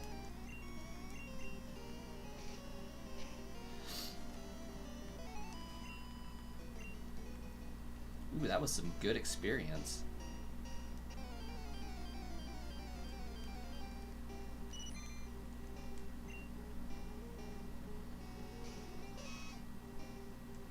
We are here, we are here, we are here. We are. Youth of nation, we are. I don't know the rest of the words. We are. Youth of nation.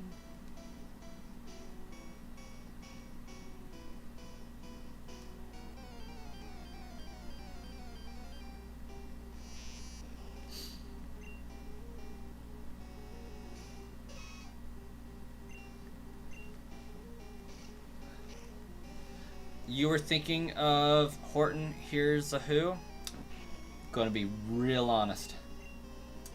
I have yet to see that movie. But that is an amazing song.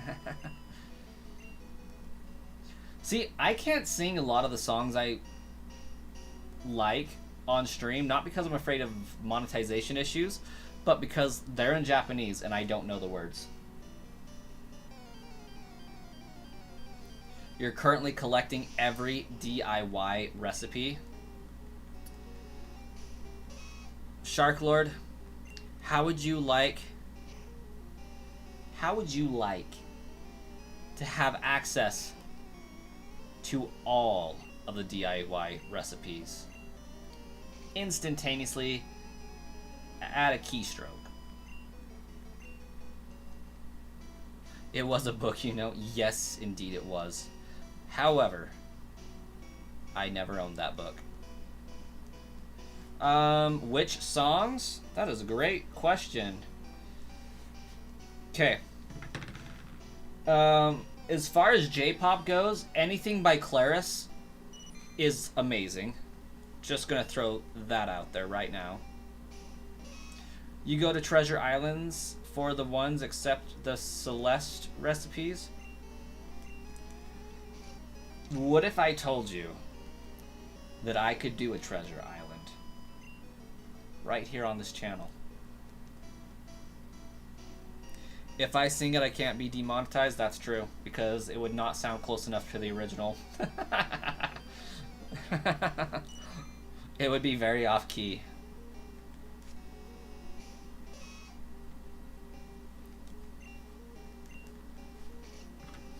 But yeah, anything by Claris is amazing. But recently,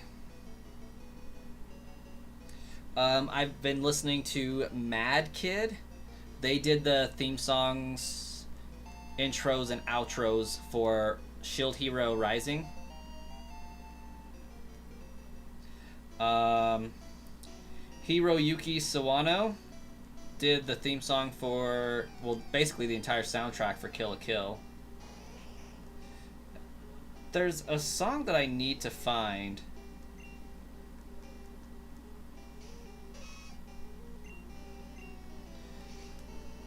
From that anime. But,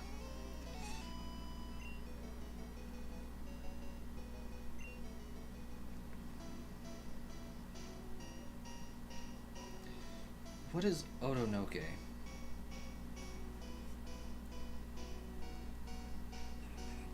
Oh, the Dan theme song?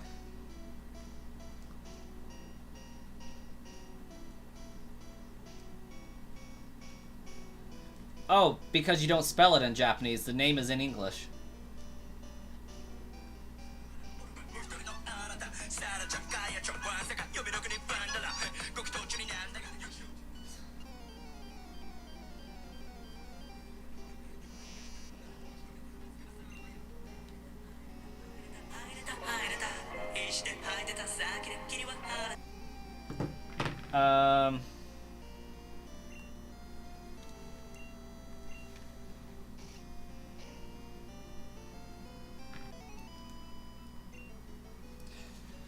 Yeah, let me go to my library here.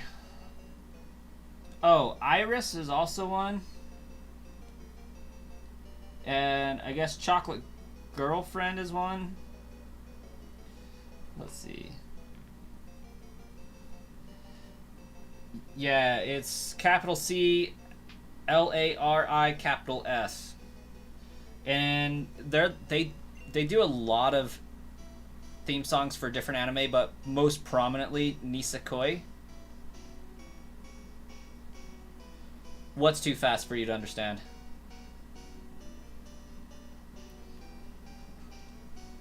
And yes, Kill la Kill is such a fantastic show. And it's the reason why I probably enjoy Dan so much.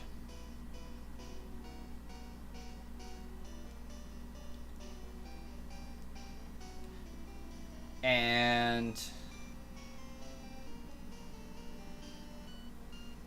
Sword Art Online and Log Horizon are why I am liking Rising Shield Hero so much. Oh yeah, the song.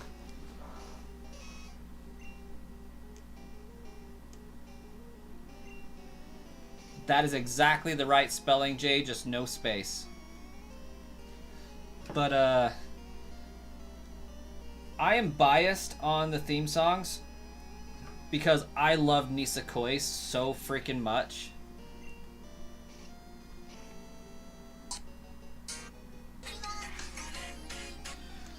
Have I seen A Cell World yet? It's a generation beyond Sword Art Online. So, like, you mean it's by the same creator in the same universe? Because I am aware of an anime that is in that same world. I just can never remember the name of it. A Cell World sounds like something I've heard before, but I haven't seen it. But I think what I normally go to for what I'm thinking of is Dot Hack or Code Geass. I think it's Dot Hack though. But A Cell World could be the I think it's either the kid or the grandkid of Kirito, allegedly. And it's everything Kirito's working towards for, like, bringing the artificial intelligence into the real world, and I think the kid in the show I'm thinking of uses that to get power-ups and stuff. Ah, yeah, same universe tech upgrade. Yeah, okay. A Cell World. I'm gonna write that down because I can never remember that when I go to watch it.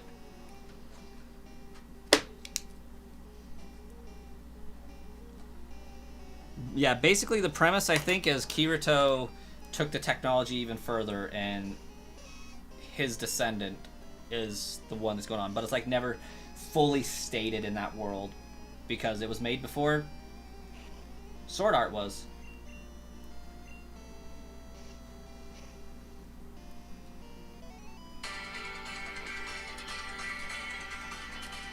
Now I'm just going to be playing anime music clips. Because I think it can play it for 30 seconds before it hits me.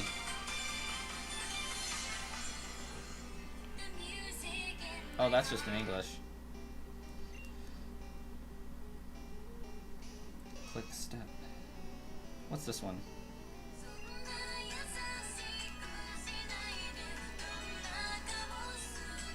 That don't sound familiar. If you like Sword Art Online... Oh, what's her name? Starts with an A. And I think her name means love.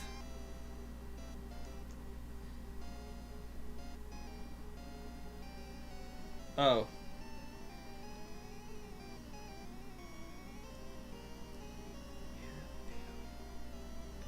However you say that name, Shark Lord. Air. Aoi.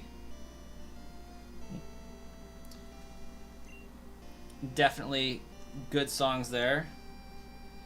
Got Innocence, Ignite, Yumi Sakai, Sirius, and then Lisa. Oh yeah, Sword Art, it's amazing. I love Sword Art Online. GGO, pretty good arc. I have not finished Sword Art Online. I'm somewhere in Alicization.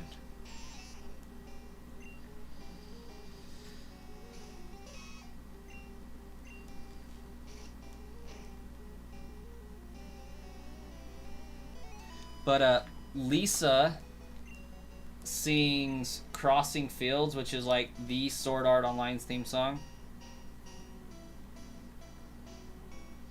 And she also sings a few more songs for Sword Art and a different anime. My pronunciation was perfect.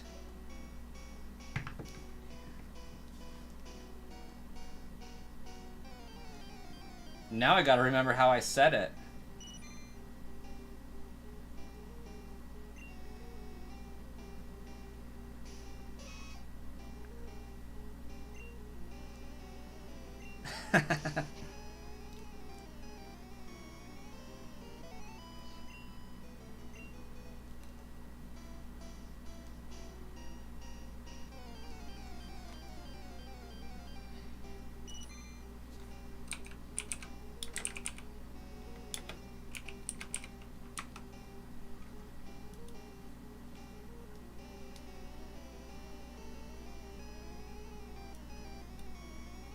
What we got? Dear unbreakable spirit. Okay, thanks for that.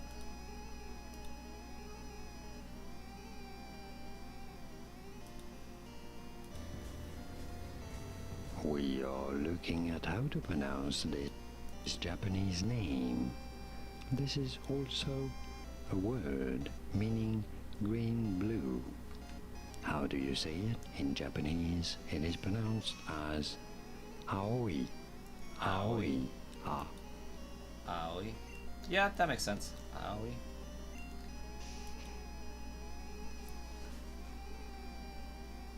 E-I as in A, R as in rain. Ow. Yeah, owie. Owie. Air. Seeing E's and I's together in Japanese is hard to pronounce, though, I'll give it that. Because the E doesn't make an E sound and the I makes an E sound, and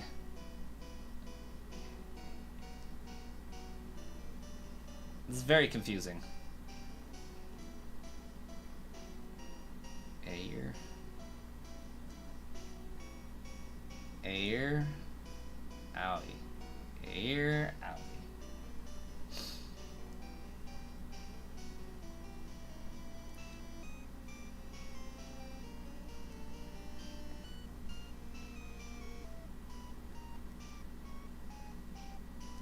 You'll have to catch up on the latest season. Plus, there are new Bleach episodes that need to find me. I need to watch all the Bleach episodes. You would rather learn how to swear in Japanese? I can swear in Spanish. Do Japanese have swear words?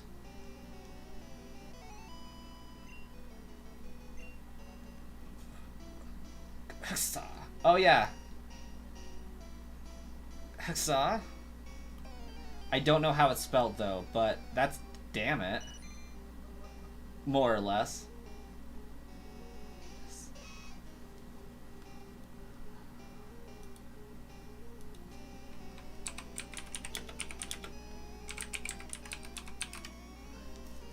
Kuso? Kusa? Kuso? Yeah.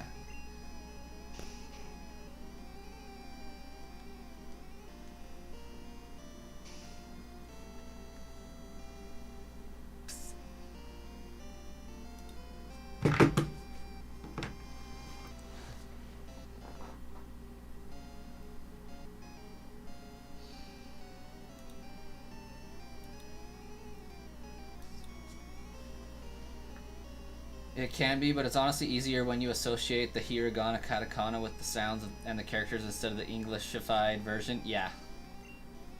The Romanji version.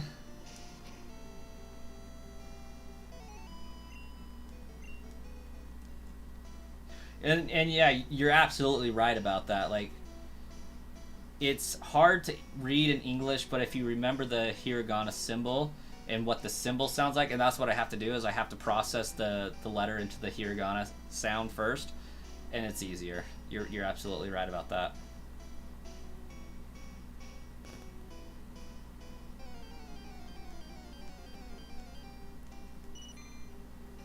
And it's just remembering back. It's like, okay, I know the hiragana E doesn't make an E sound.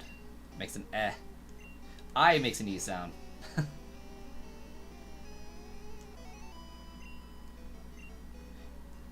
And U makes an O sound, kind of, an ooh. And O makes almost an ah sound. It's weird. Control, yeah.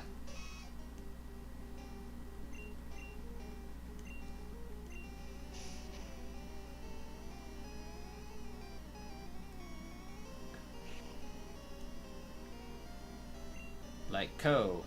And it makes an ooh sound, yeah. Yep.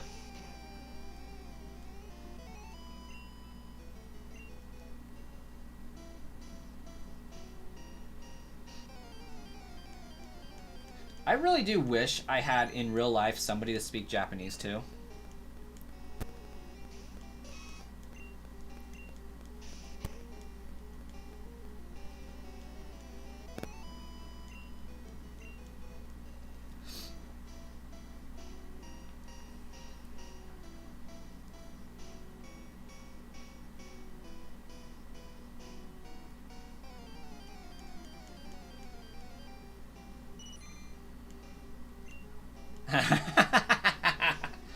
Yes.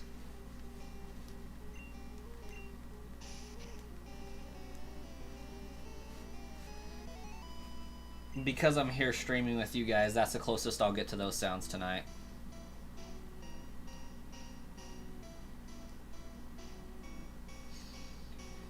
If you're ever in a town near a Toyota plant, it can be very useful. Yeah? Don't have one of those here, though. Man, I don't even have a Chinatown within 300 miles of me. Let alone other languages in there.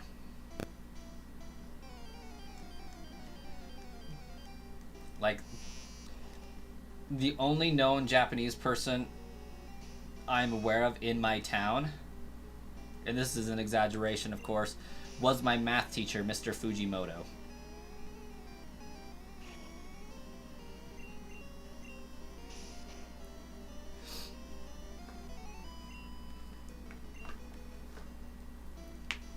And he's like probably 80 years old now because he taught my dad when he was in high school. probably closer to 90, really. There's 8 plants in Idaho for Toyota? No freaking way. Maybe 8 Toyota dealerships in Idaho.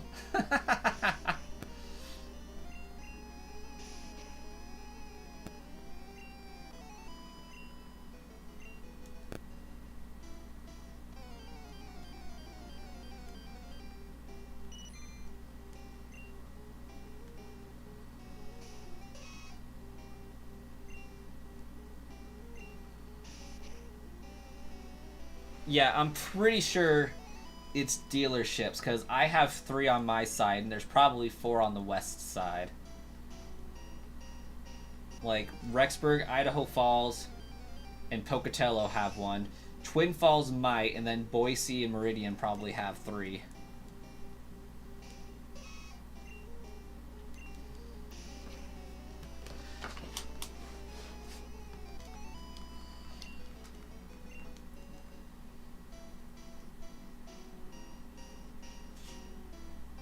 Thought Idaho had only potatoes and now lemons.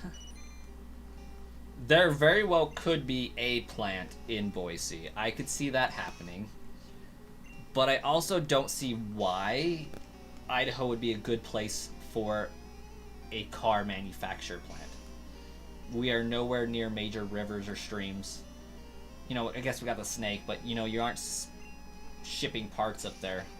Like, we do have a lot of trains, but why would you ship parts inland to build? It makes no sense.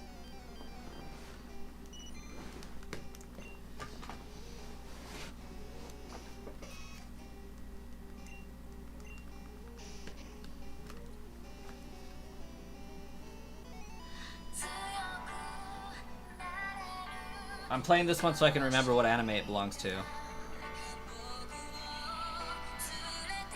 Oh, Demon Slayer.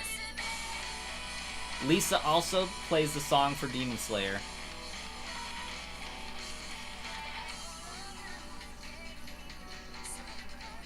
Yeah. Grunge.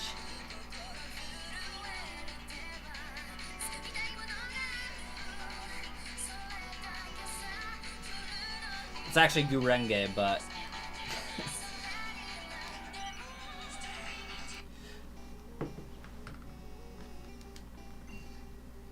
Yeah, that is spelled G-U-R-E-N-G-E.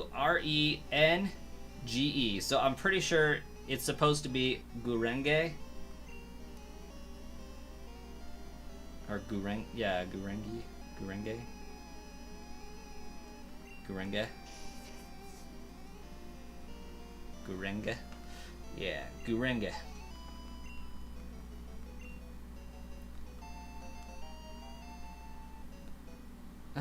Demon Slayer, or How to Gag Your Sister.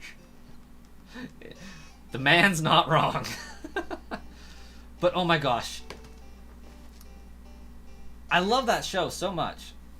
It does not get as much hype as I feel like it should, but also gets more hype than it really should at the same time. It just doesn't get the hype in the way that it should.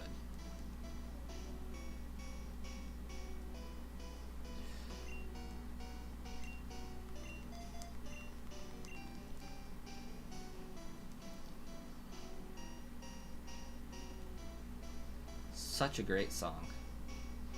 Like, the anime is just gorgeous. The colors are immaculate. Watching that on my OLED TV, like, I was in heaven. It was fantastic. I'm just sad that it's so short.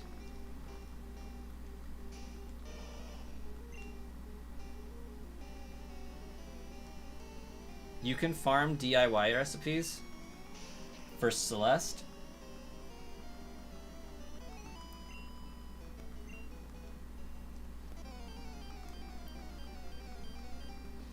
Let's see, who else? Who else?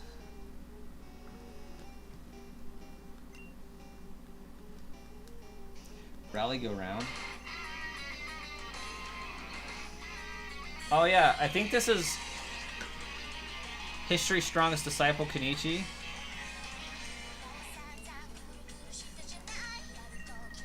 No. That's also Nisekoi.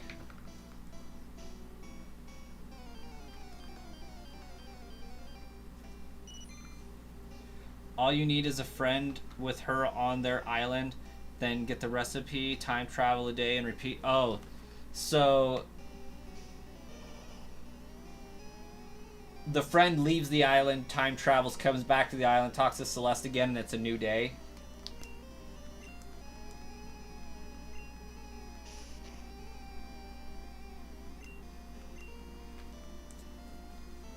I did not know this. This is cool information.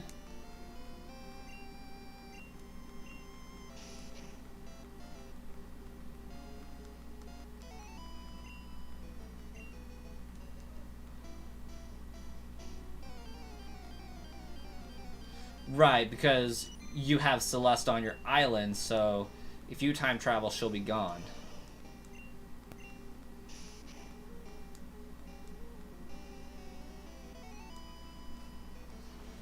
Wait, what? Yeah, okay.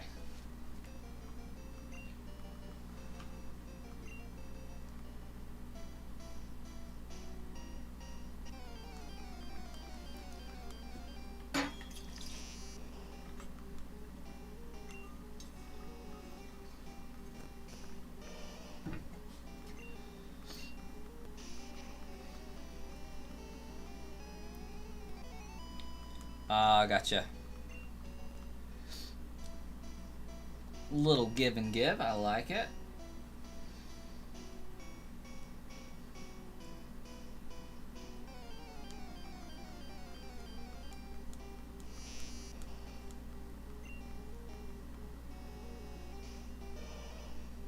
It is a beautiful dream. A single cactus.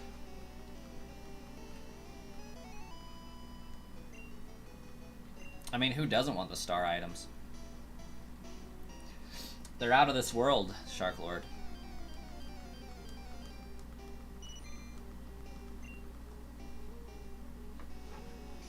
Who else do I have that's, Ooh... Skyreach. I don't know who sings this, though. What, Shark Lord? What? I did not what?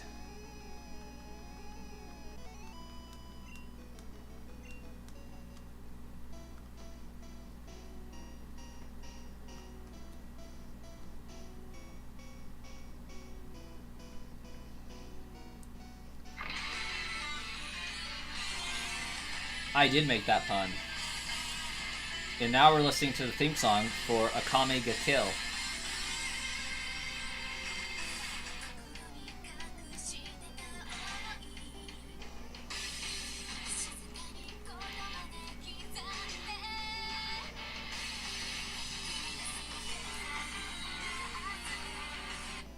Anyways. Ooh. One of the greatest Naruto theme songs ever.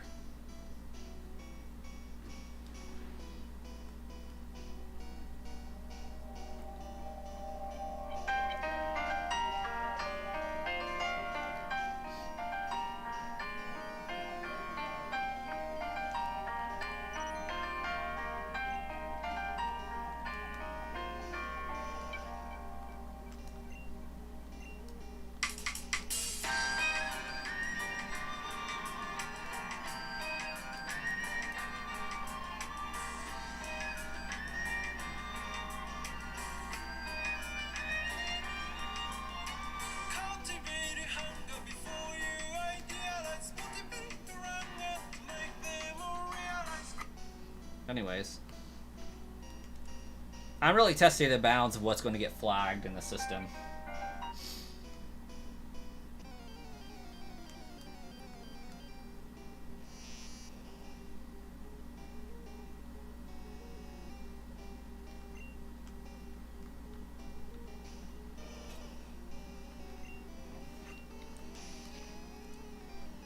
Easily, one of my top 10 anime favorites was Wind. That was the anime That was the Naruto theme song I just played. Win by Akaboshi.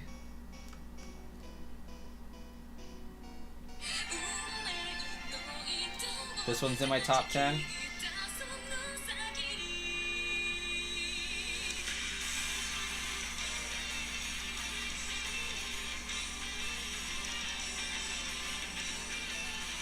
I think it's about 30 seconds, Jay.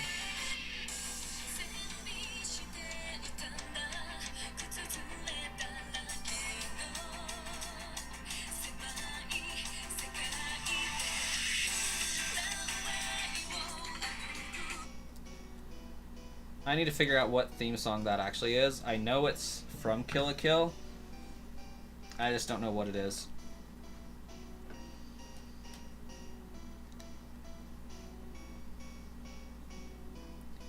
But this one's fabulous.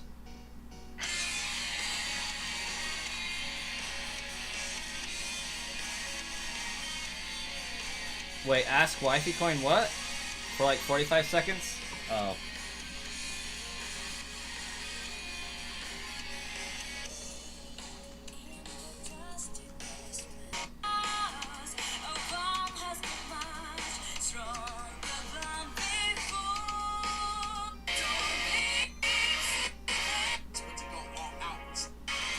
Oh yeah, there we go.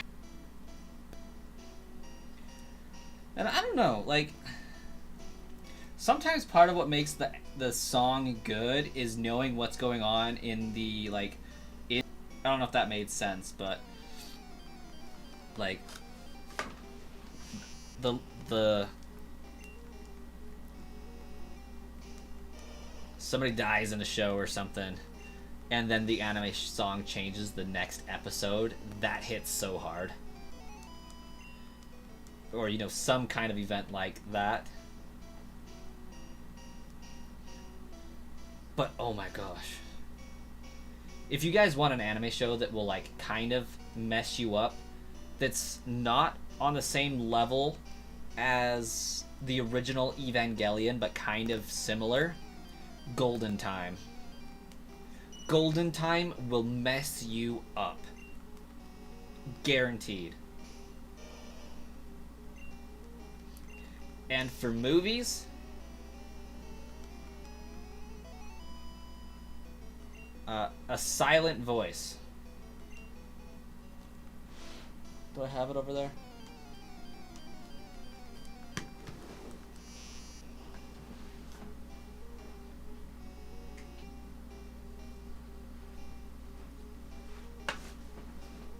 So, Golden Time, about a 26 episode long anime, easily mess you up. A Silent Voice, easily mess you up. Hit you in the feels.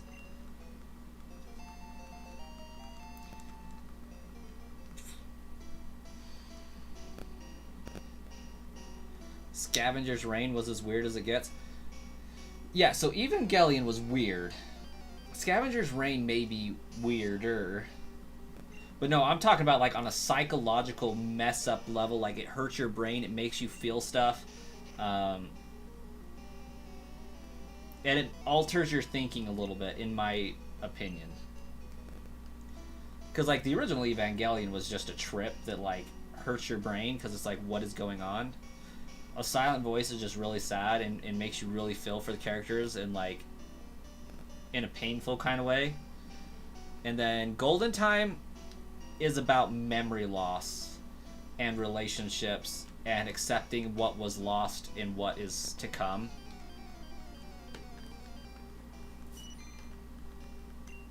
And it is so sad. Like, it'll have you rooting for one team, and then the next episode you'll be rooting for the other team. It's the only anime that I feel like really made me swap back and forth with who I'm rooting for.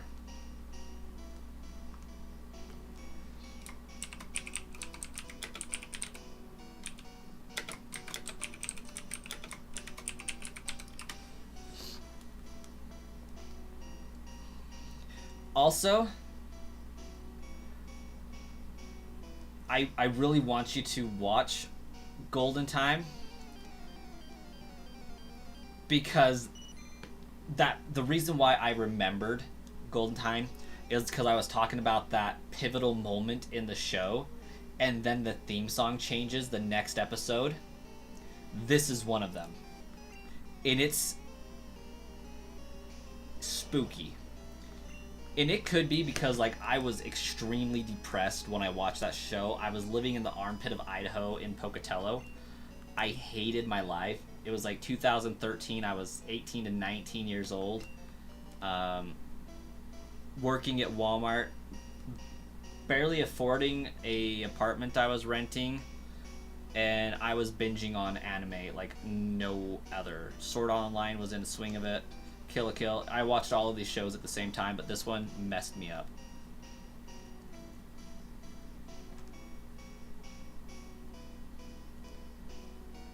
Because, like, I was about to play the theme song, or the second anime intro that this show has, but then I was like, no, that one needs to be experienced in the moment. You will look into it right after I clock out. Epic.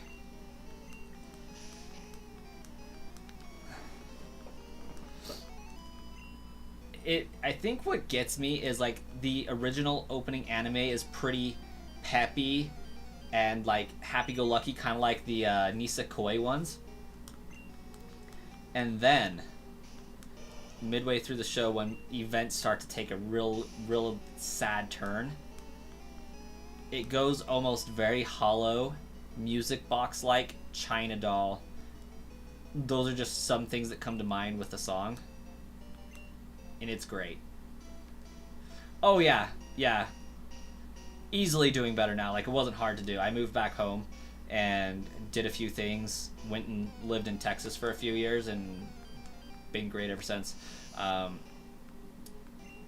Yeah, I all my friends were just gone when I was living in Pocatello. Like, all my friends were just, like, out of the picture for a while, doing their own thing. And yeah, it was just very hard to afford things, and I spent a lot of time working 2 to 11, so my awake time was 2 p.m., well, 1 p.m. to about 5 in the morning. So, like, I was just perpetually by myself all the time, and I had a job where I did nothing but bust shoplifters for about a year straight. So my job at work was to not talk to anybody, because I was blending in as a customer, unless I was stopping somebody. And so all of the conversations I did have were with people that were, you know, pretty down and out or just straight dirtbags. So there was just a lot of negativity going on, and trying to go to school and failing miserably, and a lot of things to weigh you down. So really just getting out of the situation fixed everything. And, like, I still struggle with, like, seasonal depression and stuff, but it's nowhere near close to that bad. That's kind of Sly's Walmart hours. Sly's a Walmart-y? Nice. If that's his hours, then he's either, like, a closing cashier or he works on stocking. If he's 2 to 11, I would almost bet stocking. Oh, 3 a.m. and leaves around 1 p.m. Ooh. Not stocking. Bakery? Oh no, my work hours were 2 p.m. to, 11 or whatever. I just stayed up till 5 o'clock in the morning. I get home by midnight, and my job was so stressful that I could not go to sleep right after I got off work.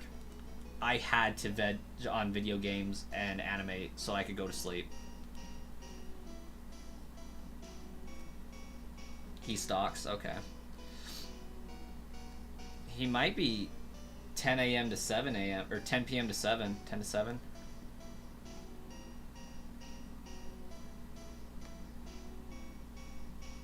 I could never work nights again, though.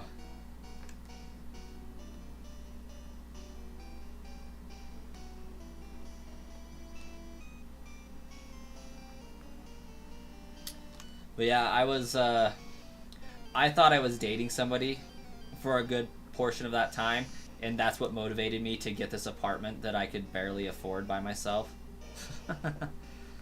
Like, I sold so many video games to pay for gas to visit my parents, or just do extra things, like actually go on dates. I sold video games until I got a raise that made things easier. But the reason why the job was so stressful is because, like, I needed that job because I was stalking too. I went to overnights, which had a $1 differential pay raise, and that allowed me to afford the apartment, but barely. And then I moved to this asset protection position, and occasionally I had to do some overnight shifts, but it paid a lot better. I think I was like at $12 an hour at the time, and this is like back in 2013, but $10 to $12 an hour or something to that degree with that job.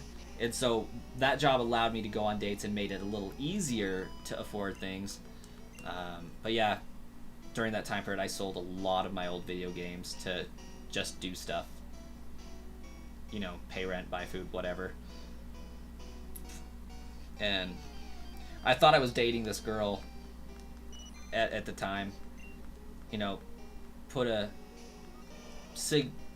at the time, a significant amount of money into like a necklace of some kind, and you know, had asked to, you know, be boyfriend, girlfriend, whatever, make that thing official, and basically got told, what?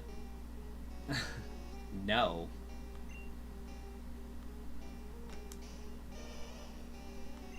And then I learned how psychotic that person actually was. Like, and we had been hanging out, going on dates for like a good 6-8 months, somewhere around there. And turns out that this level of crazy person, I was someone that she would go hang out with when her boyfriend was at work. And she ended up getting knocked up by this guy and then got kicked out of her house. He didn't want her. And so like she tried to reconnect with me a little while after that. And I had to just be like, hard pass, not happening. You figure your stuff out. But yeah, this gal was psychotic. So the fact that the relationship never existed or became official means that I got my relationship right the first time, because my first girlfriend became my wife. And I think that's pretty cool.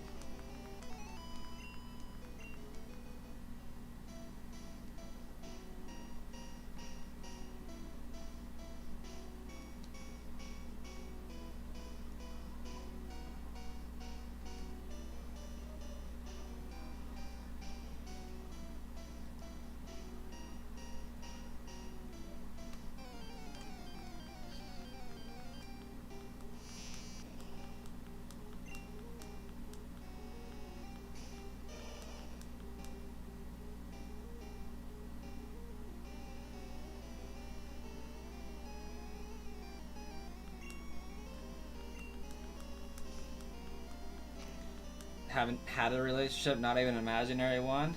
I'm sorry to hear that, Jay.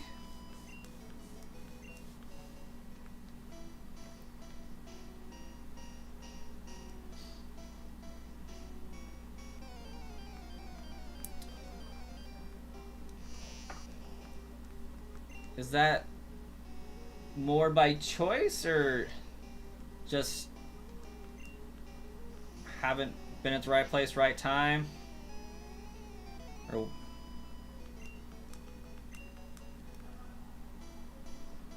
and now we have a whole coin collection. Yes, we do. Wifey coin, copper coin, baby coin.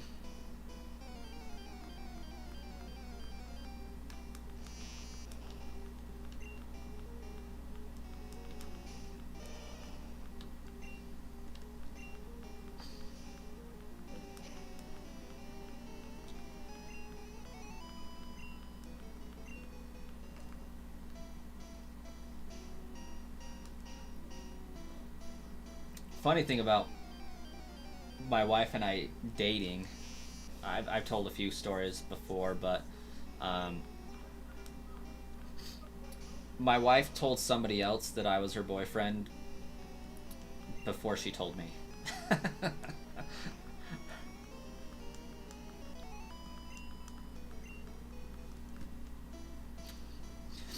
She had this dude at work that was like constantly eyeing her down and gave her the creeps and asked her on a date a few times and was like really escalating the creepy vibes. And we were going on dates, and I think this was about maybe our 4th or 5th date. We had had Valentine's Day, and then maybe went on one more date, and somewhere in between there, after our month of dating experience, maybe 2 months tops,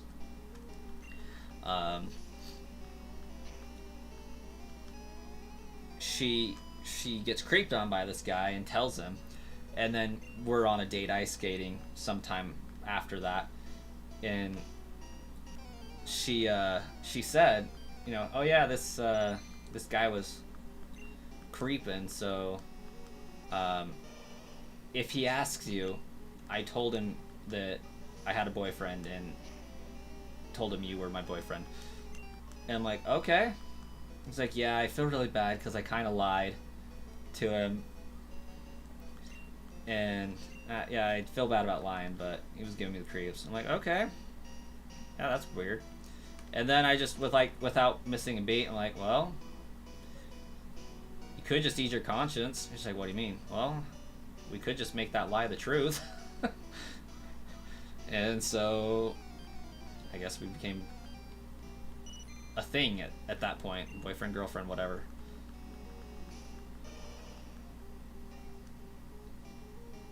Mostly never found a connection, and no one in your lifestyle is interested in having anything serious. Ah, I gotcha. Furthest you ever got was a 3rd date? Okay. Gotcha.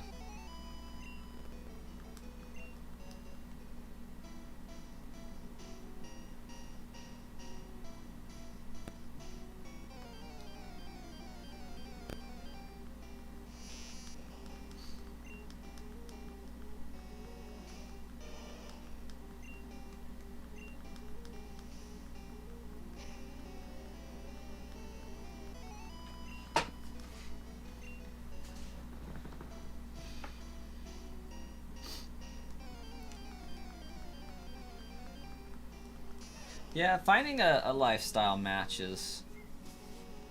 can be challenging. I guess it also depends on the kind of lifestyle that's being lived and desired.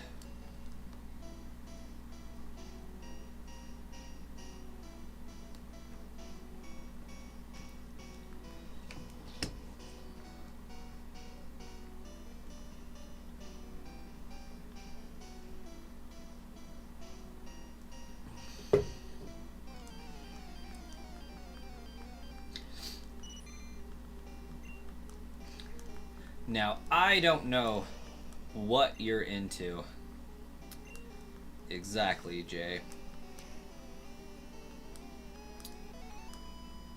But I can say the best place for gamers to go and look for a partner is the bookstore.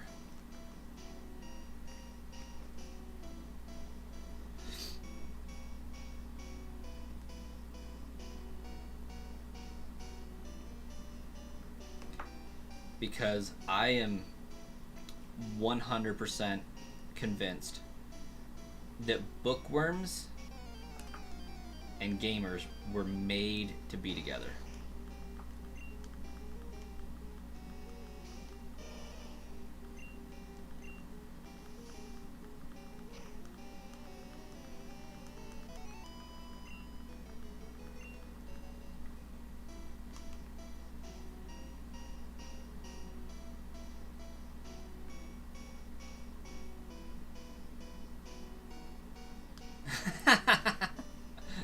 Meeting a kinky librarian would be hot. Yeah, I mean, I guess the librarian. Yeah, cool. Could work. I was meaning more of the people that buy the books, but yeah. Library would also work.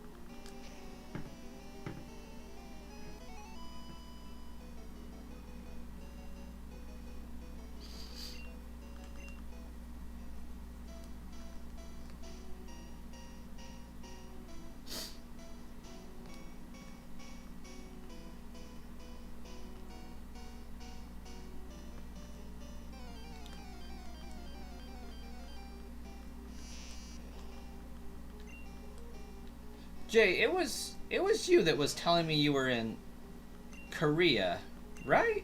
That was you?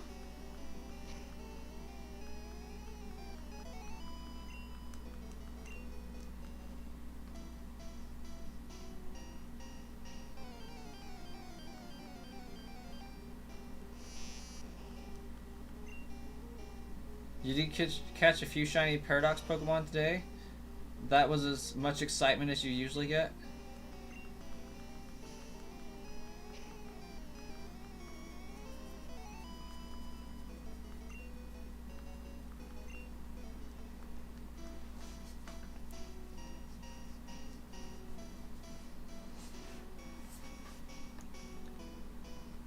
Never been out of the country. Who the heck was that? It's not by Swayze. Maybe it was Smoker. We had a good long chat about Japan and Korea. It had to have been Smoker. I know it was somebody who's in like almost every stream. Because it wasn't Aaron Queen, I know that. Yeah, it was Smoker. Which is probably why they're not here, because it's the opposite time of the world right now over there.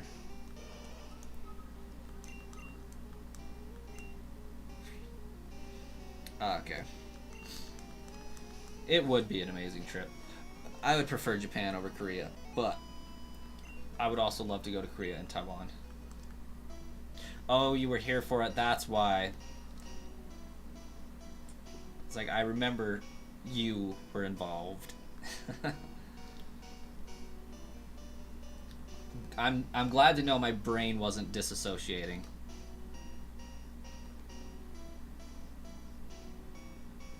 You are in Pennsylvania?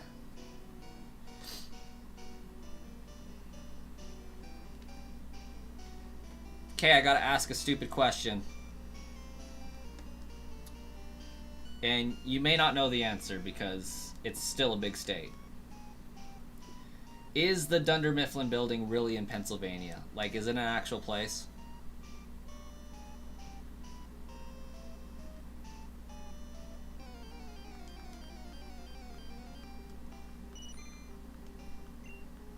You're glad your brain still works at all. Sometimes I wonder about mine.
Sophie has pants. Hello.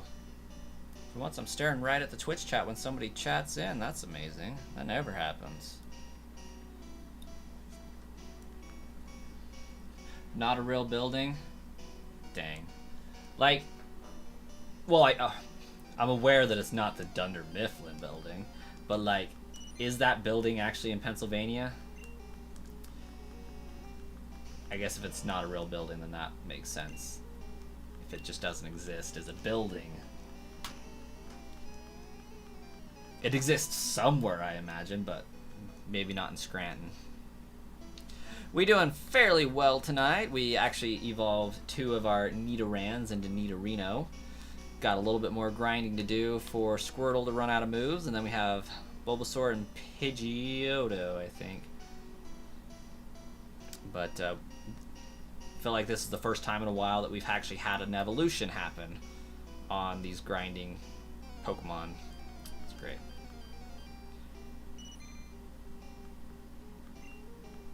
Right on, Shark Lord. Get it. Get it done. Understandably, though, Shark Lord, for those that just popped in, that sentence is extremely out of context. But, for everybody wondering, evidently Shark Lord had to take his dog to the bathroom. You're currently shiny hunting for an Azurill on Gen 5. What is the method of hunting? Are we doing Outbreak? Are we doing the Poke Gear? No, that's not a Poke Gear. That's Gen 2. Are we doing Swarms? Are we doing Radar? Random Encounter? Ooh. Ooh. And is that a common Pokemon?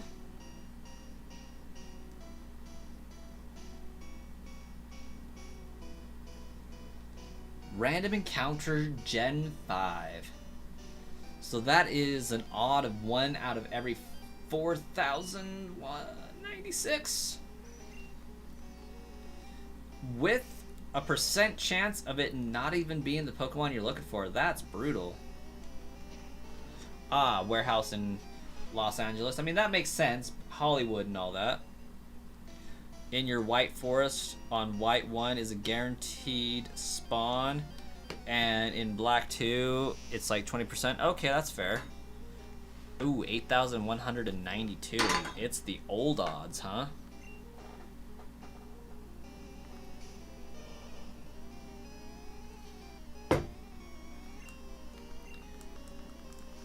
When did the shiny odds switch?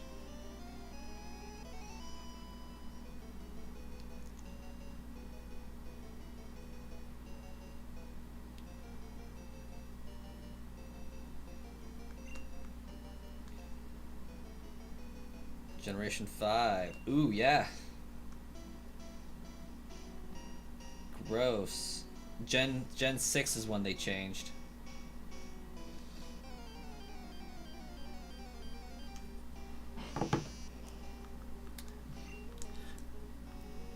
My heart goes out to you, Sophie. Some terrible odds.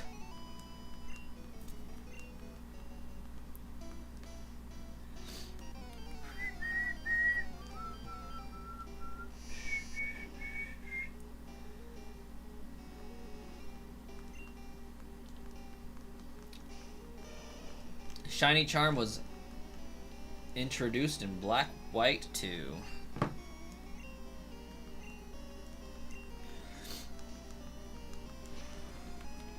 In how many... There's worse. Yes, there is. It's called Jirachi from the bonus disc. The odds aren't worse, but the time involved. Poke MMO? I've heard of it.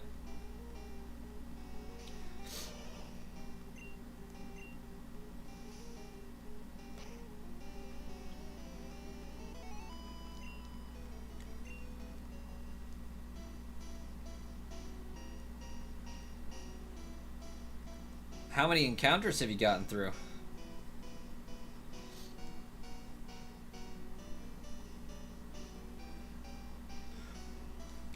Okay, to be fair though, Sharklord, I did get really lucky with Jirachi, that it only took 1,732 encounters. But Manaphy was a little bit more engineering than it was luck.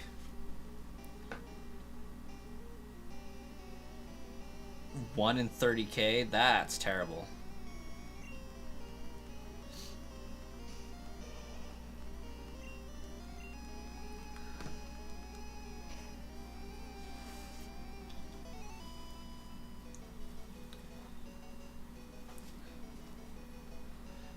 Yeah, Poipole was definitely double odds, tipping over to triple.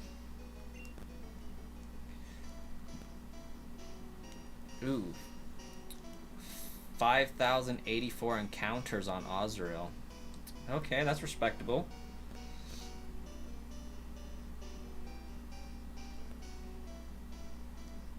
But yeah, that Manaphy was more understanding how the games worked and manipulating the fact that I could extract save files. That's how I found that so fast.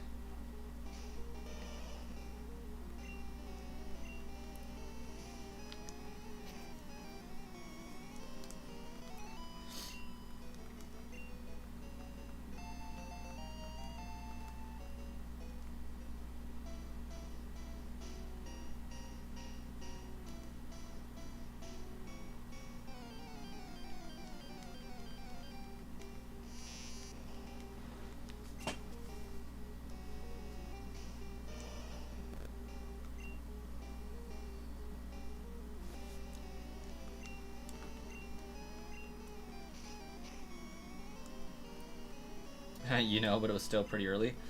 Yeah.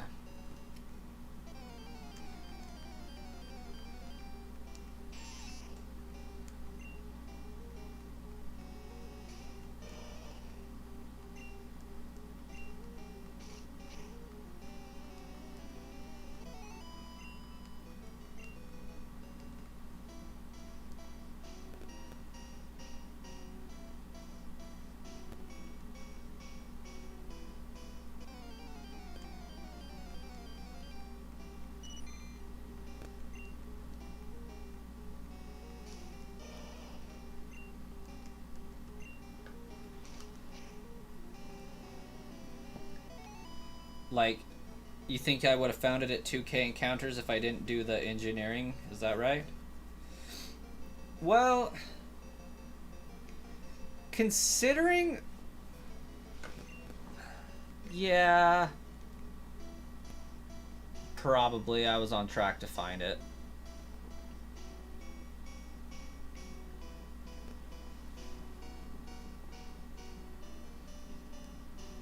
I mean, really, I was just derping around with that when I showed you guys. Like, I wasn't intending to find it that way, but I was just being like, oh, hey guys, this is actually a viable solution to find this Jirachi faster. Check, or the Manaphy faster. Check this out. And I had like 30 Manaphy eggs, and then just one of them happened to match with one of the game IDs. So we're like, no way, let's see if this actually works.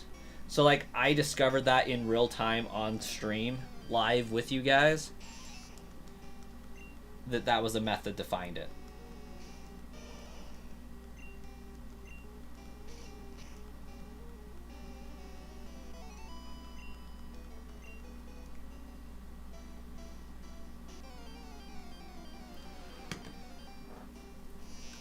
And Zoppy, if you're wondering, like, what the heck we're talking about, you're familiar with how to hunt for Manaphy, correct?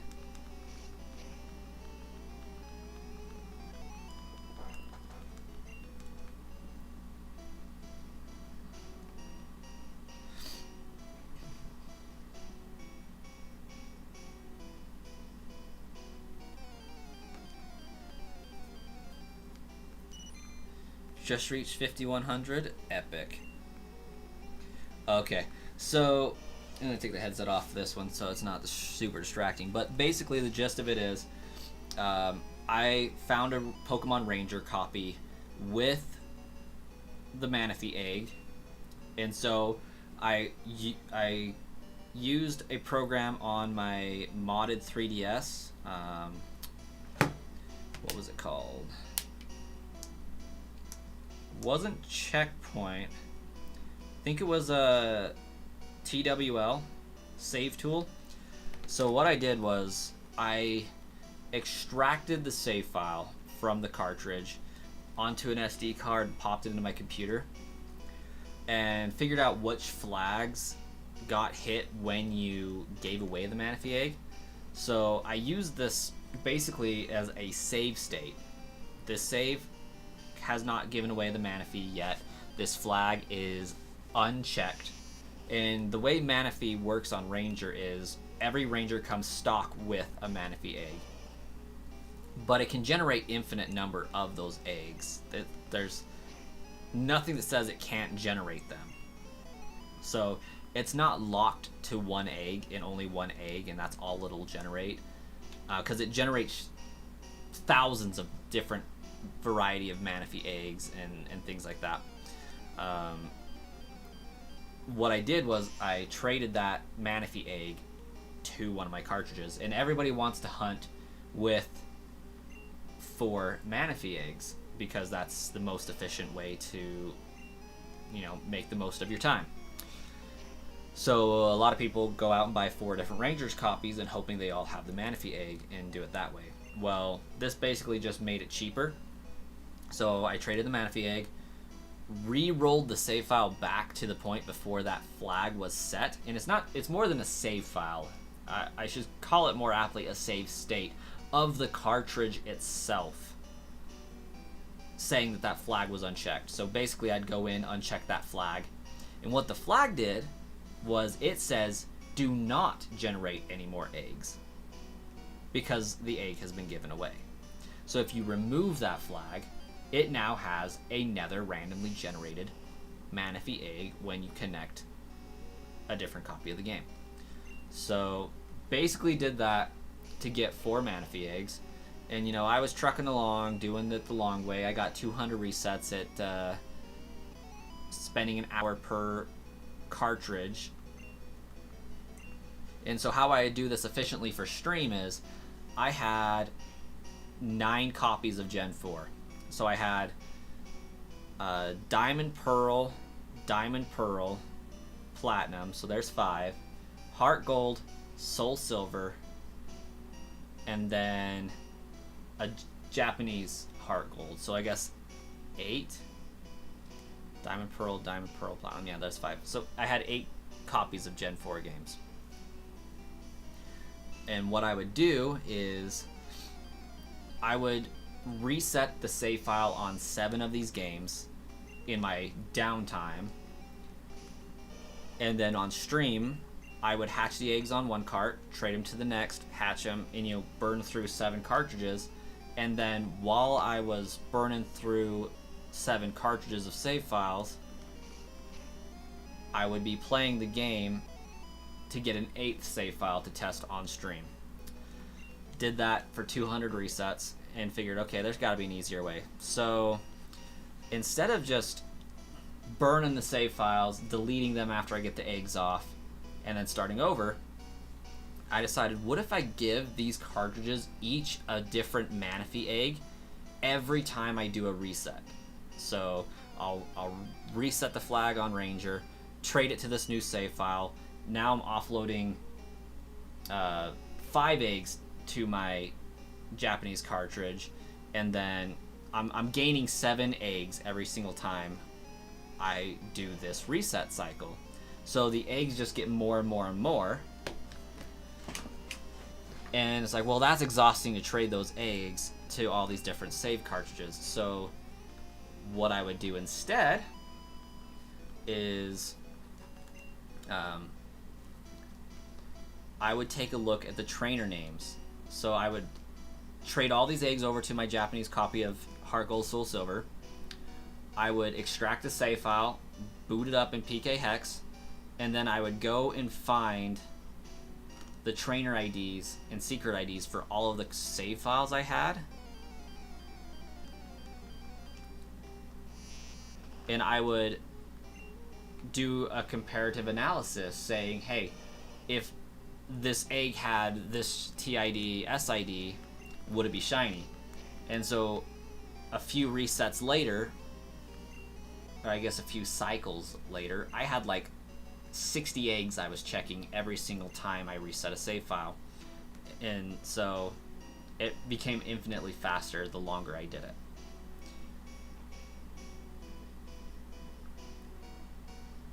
And eventually, I want to get to the point where I have 900 unique Manaphy eggs all on that save file, so that I can just start basically a save file on one cartridge and find a shiny by comparing the SID, TID.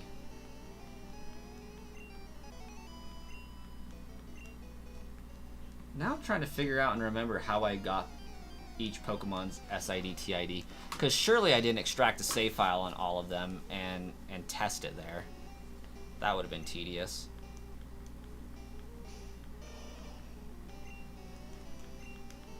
But yeah, basically I just used a few programs to, instead of hatch the eggs to get the SID, TID, I did a few program simulations to say, okay, if I traded these, would any of them be shiny? And sure enough, one eventually popped up. It was pretty cool.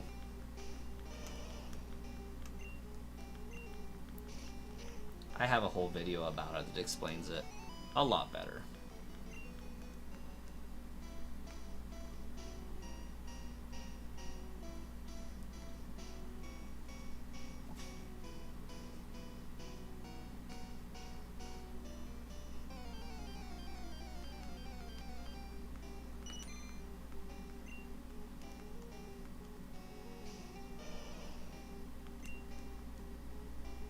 Oh, I think I was able to check from the egg itself because the egg had the TID and SID already assigned to it, or something to that effect. 900 eggs already sounds tedious, I know. But there's a part of me that wants to sell like legit shiny Manaphy with whatever trainer name you want. I think that would be cool. Instead of like generating the Pokemon, like these would be legit, and it would take me like an hour to get one. Just restart a save file with your OT and check to see if it's a good fit.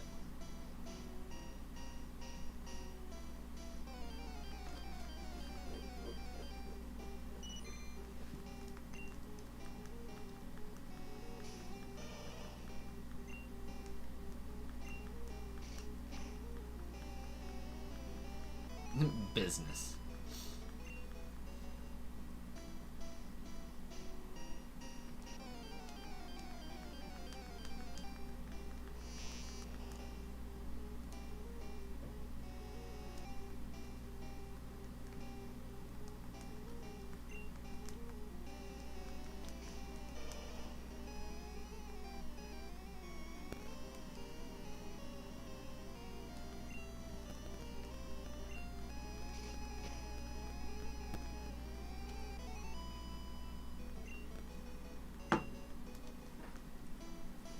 We're making progress.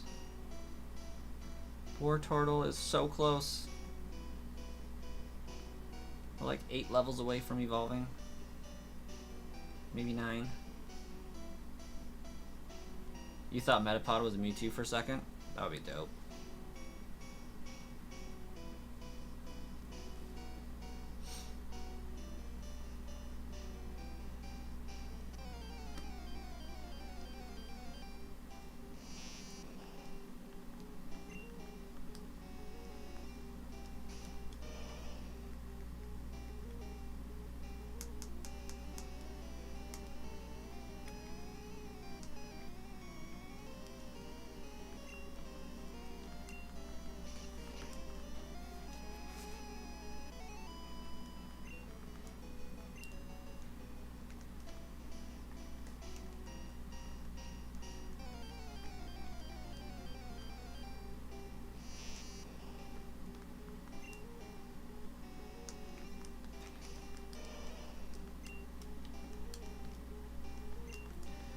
Oh my gosh, War Turtle has so many attacking moves, it's crazy.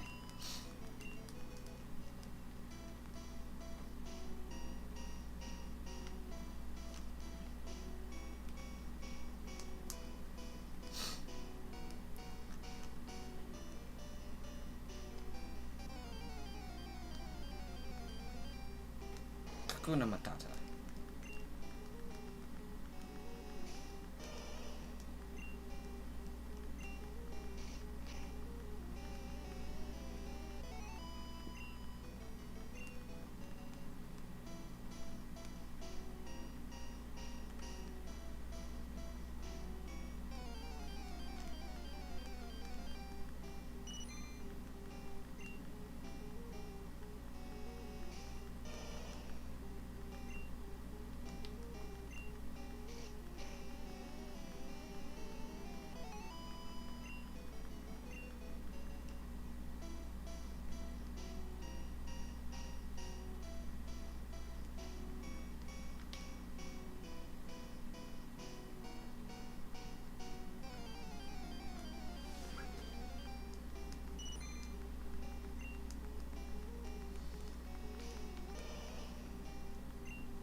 That was a long time without a battle.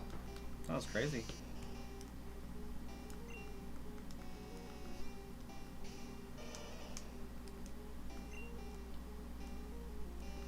"25 more attacks with War Turtle. Good gosh.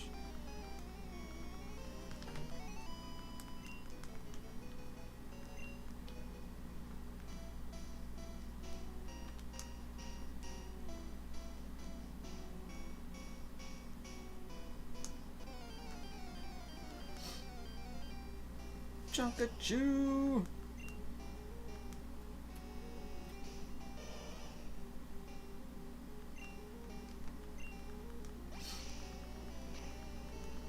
And I still have Ivysaur and Pidgeotto to do.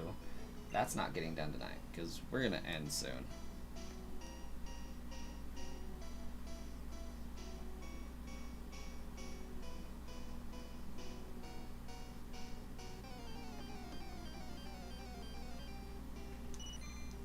In fact, I should probably do that now so I can get some stuff washed before bed.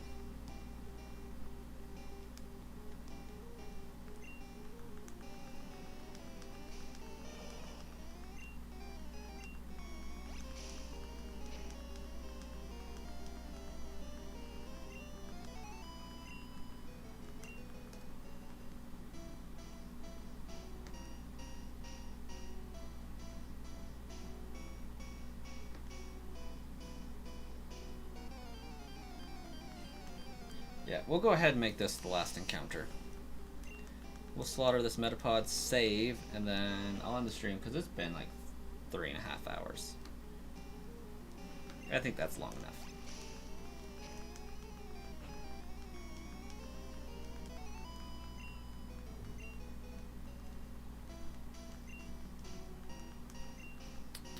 And we are like 23 hours deep on this, so we shall do this again Monday night. Tomorrow afternoon if we're really lucky, but Monday night for sure. Well, we'll catch you guys then.